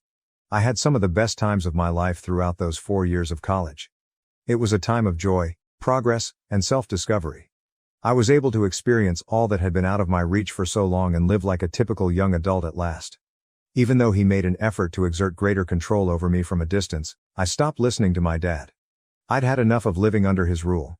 It was time for me to take charge of my life and create the life I want. Even with my newfound independence and the excitement of college life, I never lost sight of my objectives. I maintained my good marks because I was eager to take advantage of the chance I had worked so hard to obtain. However, I also made sure to have fun and take advantage of everything that college had to offer. I joined clubs, attended parties, made new friends, followed my interests, and at last began to live my life as I had always dreamed. I met Sheila, my girlfriend, about this time. One of the most amazing and surprising things that happened to me in college was meeting her. There was something about Sheila that captured my attention right away. We are both very similar in that we are driven, ambitious, and career-focused. Beyond that though, our deeper connection was what truly set our relationship apart. No one else ever understood me the way Sheila did. The fact that we can sit together for hours on end without having to talk to each other is one of my favorite things about her. She lets me lose myself in my thoughts, which is really uncommon in relationships. I never feel under pressure to be someone else when I'm with Sheila. Whether we are sitting side by side, content in our solitude, or discussing our aspirations and ambitions, we appreciate each other's presence. For the first time in my life, Sheila gave me the genuine sense that I didn't need to bear the shame I had been carrying around for so long. She was able to see straight through the misery I had been experiencing. pain that had grown so pervasive in my life that I was virtually blind to its abnormality. Sheila emphasized how terribly incorrect it was for my father to hold me responsible for my mother's passing and how no child should have to deal with that. She urged me to go to therapy, which I had never given much thought to before. I didn't even know there was a method to break free from my dad's influence because his words were so embedded in my brain. One of the things that changed my life the most was going to therapy. At first, it was difficult since it required a lot of bravery and work to face the truth about my childhood, admit the trauma I had experienced and learn how to destroy the harmful ideas I had internalized. However, therapy let me see things that nothing else had. It made it clear to me how faulty my dad's reasoning was and how much I was worthy of better. I gradually came to understand that my dad's resentment and rage were his problems, not mine, and that I wasn't responsible for my mother's passing. I saw that my anger toward my dad increased as I began to recover. It seemed as though all of the bitterness I had been harboring was at last emerging. For years, I had been carrying the guilt he had placed on me while attempting to gain his favor and be the child he desired me to be. However, I was now coming to the realization that I had nothing to do with that and that he had unfairly and cruelly burdened me with his rage and anguish. I found it challenging to keep up any sort of contact with him during my time in college because of this rage. I rarely spoke with him, and when I did, it was tense and brief. I couldn't help but be resentful when I yelled at him, and I wasn't very patient when he tried to manipulate or be critical of me. I finally confronted him about everything at one point. It was a spontaneous outburst of repressed emotion and frustration rather than anything I had planned. I explained to him how his words and deeds had severely damaged my mental health throughout the years he had held me responsible for my mother's passing. And how I was determined to stop him from doing that to me. I made it plain that I was tired of being used as a scapegoat and that I was entitled to dignity and respect. If not, I would sever my relationship with him forever. This time he had nothing to say. I had thought that he would apologize, but he didn't refute what I had said either. I observed a shift in my dad's interactions with me following that talk. Every time he spoke to me, he seemed to attempt to be kinder and less severe. He seemed to be trying to change, to be more sensitive to my emotions. However, our relationship remained tense in spite of this. A minor change in behavior was not enough to undo years of suffering and animosity. Although I was grateful for his attempt, it would take more than that to mend the relationship. If it could be restored at all, given the harm he had caused. Even while my connection with my dad remained strained over the years, I no longer felt the same kind of shame or rage. I've gradually realized that although I can't alter the past, I can manage how I allow it to impact the future. Sheila's encouragement and support have undoubtedly been crucial to this journey, and I am immensely appreciative of her for assisting me in realizing my worth as a person deserving of respect, love and happiness. My dad recently married DEI, his lover. I chose to go to the modest private wedding with my girlfriend Sheila, in spite of everything that had transpired between us over the years. As they embarked on this new phase of their lives together, we wanted to offer our support and best wishes. I was pleased for my father and believed that he may improve as a result of getting married. But my dad called me a month after they were married, seeming desperate. He was having financial difficulties as a result of some bad financial decisions. He informed me that he was facing eviction after failing to pay his rent for the previous 6 months. He claimed that he couldn't discuss this with his wife since it would cause them to argue. He asked me if I could pay his rent right now. As soon as I heard this, I declined. Given our complex past, I didn't want to be used as a financial safety net, even if I had the resources to do so. I didn't want to create a situation where he could come to me for financial support if things went wrong because I've worked hard to create the life I have. However, I began to feel bad after discussing it with Sheila. I couldn't get rid of the thought that perhaps I was being too severe, that perhaps he really needed assistance, and that he was still my father in spite of everything. I then gave my dad a call back and suggested a middle ground. I informed him that since I lived alone in my house and had enough room for him and DEI, I would let them to remain with me temporarily even if I wasn't willing to pay his rent. Until they saved enough money to get back on their feet and locate a new place, I offered them they could stay at my house. Considering everything that had transpired between us in the past, it wasn't an easy decision, but I believed it was the right one. I made it apparent that this was only a short-term solution and that I wanted him to put in the effort to get back on his feet. After considering my offer for a while, my dad finally gave me a call and accepted the deal. He and DEI moved in with me in 2 weeks, and I prepared a guest room for them. For us all, the first month or two was a time of transition. I hadn't lived with my dad for years, and we had changed significantly since then. I was no longer the adolescent who had to put up with his remarks in silence. I had my own life, rituals, and habits as an adult. Unfortunately, his previous patterns quickly reappeared. As though nothing had changed, my dad began making remarks about my habits and manner of life, including how I spent my time, maintained the house, and even handled my daily tasks. He seemed to have something to say all the time. However, I had changed from who I was before. I wasn't going to give him that much control over me this time. Every time he began to criticize me or try to dictate how I lived my life, I would tell him to stop. I would make it plain that, particularly while residing under my roof, he had no right to criticize my decisions. I was forceful, but I wasn't impolite. I refused to let him tell me how I should live any longer. Naturally, his wife, Dee, was not pleased with this. She said a few of times that I should respect my father. She would explain to me how much he had given up. Since I knew the truth about him and she obviously didn't know about half of the things he had done to me as a youngster, I would just shake my head. Although I respected my father, I wasn't going to let him control me or override my decisions. I wasn't going to repeat the cycle of sacrificing my happiness to satisfy my father, something I had done for far too long. Nevertheless, I would simply remain silent any time DEI made those comments because it wasn't my place to tell her the truth about my dad.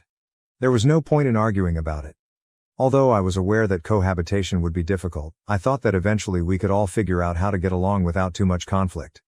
However, one evening after a particularly demanding workday, I returned home to discover my dad and his wife watching TV in the living room. The kitchen was overflowing with dishes, and the house was a complete disaster. Since I had frequently reminded my dad and his wife that they needed to do their fair share of the housework and that it was his day to clean, I questioned him about why he hadn't done it. "You know," Dad began in that tone that always made me tense, "you're a grown-up who I raised all by myself after your mother died. Asking me to perform additional work for you at this age should make you feel embarrassed. You're capable of doing the dishwashing yourself." Hearing such statements infuriated me so much that I retorted, "You know what's truly embarrassing? The fact that you were the one who pleaded with me to move in for free. And now you're sitting here on my couch, in my home, eating my food, watching my TV and giving me directions. This entire time, neither you nor your wife have offered me any assistance. You know what? You can just pack your bags and depart at any time if you don't feel like doing the dishes." My father simply looked at me, surprised by how strongly I had responded. For an instant I feared he may actually stand up and storm out of the tense quiet. But knowing that he had nowhere to go, I turned and left the room, slamming the kitchen door behind me as my heart raced with impatience and rage. When I came downstairs the following morning, DEI and I were by ourselves in the kitchen. It's likely that my dad left early for work. DEI asked if she could speak with me as I was ready to leave the kitchen. I decided to sit down and listen even though I wasn't totally sure what to anticipate. DEI looked serious as she started to explain to me how upset my dad was following our talk the night before. She claimed that given the amount of money he had allegedly spent to assist me in purchasing my home, I had no right to treat him in that manner. My dad hadn't provided me with any financial support since I left for college, so I was understandably shocked. I had saved hard for years to purchase this house with my own funds. The assertion that he had made a substantial contribution to my acquisition was wholly untrue. When I asked DEI what she meant, she clarified that my dad had told her that he had contributed to my property purchase by using some of his savings. It seemed almost funny to me that this was the story my dad had given her, and it was like a light bulb going out. DEI persisted in saying that I should be thankful for the assistance my dad had allegedly provided me before I could reply. She believed that since he was having financial difficulties, it was only right that I begin paying him back some of that money by housing them while they were living with me. She argued that since this was essentially my dad's house as well, it was the least I could do in light of the alleged financial sacrifices my dad had made for me. I couldn't help but giggle at DEI as I continued to stare at her face. I mean, I couldn't take it seriously because it was all so ridiculous. When I eventually stopped laughing, I told her the truth. My dad hadn't paid $1 and I was the real owner of the house.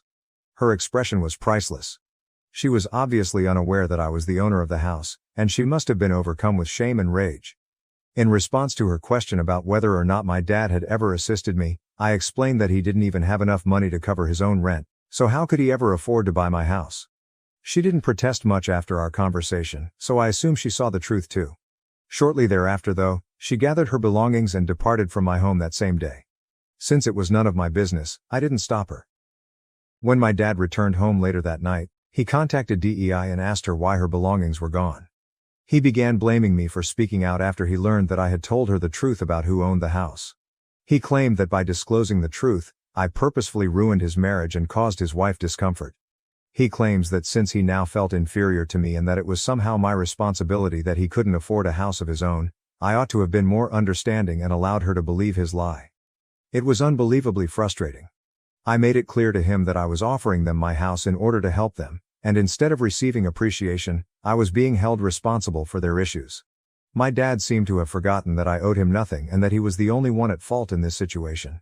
Even as an adult, he was attempting to use me as a scapegoat for something that wasn't my fault, as if all the years of him treating me like I was the issue had suddenly returned. He refused to listen though. He didn't see my point of view and demanded that I call DEI to apologize and make things right by lying, giving her the impression that he had assisted me in some way when I bought this place. I said that I would not tell his wife a falsehood on his behalf.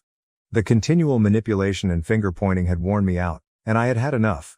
My mental health was beginning to suffer as a result of my dad's continual arguments with me, so I finally told him that I could no longer bear his presence. I requested that he get his belongings and vacate by the next day. I took the painful decision, but in order to preserve my own tranquility and sanity, I had to set and uphold boundaries. My dad argued that he had nowhere to go and begged for more time, but I was too upset at the time to give a damn about his predicament or his justifications. The following morning, I enforced my choice and forced my dad to vacate. Since DEI won't talk to him, my dad has been contacting me to whine about how I have destroyed his marriage and his life. He claims that a good son would never have ejected their parents and continuously blaming me for DEI's current situation. Update 1. I'm relieved that everyone is aware of the immense trauma my dad has caused me over the years. Many people have suggested that I get in touch with DEI and tell her the truth about my early years because she could not be completely aware of my dad's true identity. I've stayed out in his affairs up until now, but I think it's crucial that she understands the truth because he may have misled her about other matters. I'm going to get in touch with her and speak with her directly. Update 2. A week has passed since my last update. DEI and I finally got a chance to sit down and talk about everything. As it happens, she was unaware of the type of upbringing I experienced. I told her about my emotional trauma, blame, and the effects it had on me. She appeared astonished and acknowledged that Dad had presented a very different image of himself, suggesting that he was a struggling single parent who had given up everything for his child. I was so shocked that I had to shake my head. I told tales of my early years and how I was always held responsible for my mother's death. She conveyed her understanding and concern. I then told her how fortunate I was to get a well-paying career and how hard I had fought to establish myself during college. I was able to move into my own place and save money as a result. I explained to her that I didn't enjoy my father controlling everything around my house because, as a child, he never let me be who I was. DEI recognized my suffering. She then disclosed that Dad had lost all of his money as a result of gambling, and she hadn't told me about it before as he wanted to hide it and was too embarrassed about it. She clarified that she had flatly rejected my dad's initial offer to move in with me. She didn't feel comfortable living with me, so I suppose that's why my dad lied to her and said that he had helped pay for my house, which made her feel less bad about accepting the offer to remain with us. She was upset though, when she subsequently learned from me that his claims of helping with my house were completely false and really another ploy to achieve what he wanted. She went on to express her embarrassment at having to ask me for rent that day. I informed her that Dad was solely responsible for his falsehoods and that it wasn't her fault. DEI told me as we were leaving that she intended to take some time away from Dad to think about their relationship after our talk. Update 3. Hello everyone. I am aware that it has been 3 months since I last made any updates to this page. Since I requested my dad to move out, I have severed all ties with him. Although it hasn't been a simple decision, it is essential for my emotional and mental well-being. He tried to point the finger at me for everything the last time we spoke, but I stopped talking to him. I simply blocked him right away. I must say that I've been feeling a lot better ever since. I feel relieved and more clear-headed now that the pressure and manipulation have subsided. I feel as though my privacy and tranquility have finally returned. Sheila, my girlfriend, has been really helpful during this process. She has supported me, helped me process my feelings, and offered consolation and encouragement. Her assistance has had a significant impact, and I am truly appreciative of her. I'm gradually discovering a new sense of security and contentment now that my dad is no longer involved and Sheila is by my side. I'm concentrating on creating the life I desire, working for my objectives, and appreciating the good things in my relationship.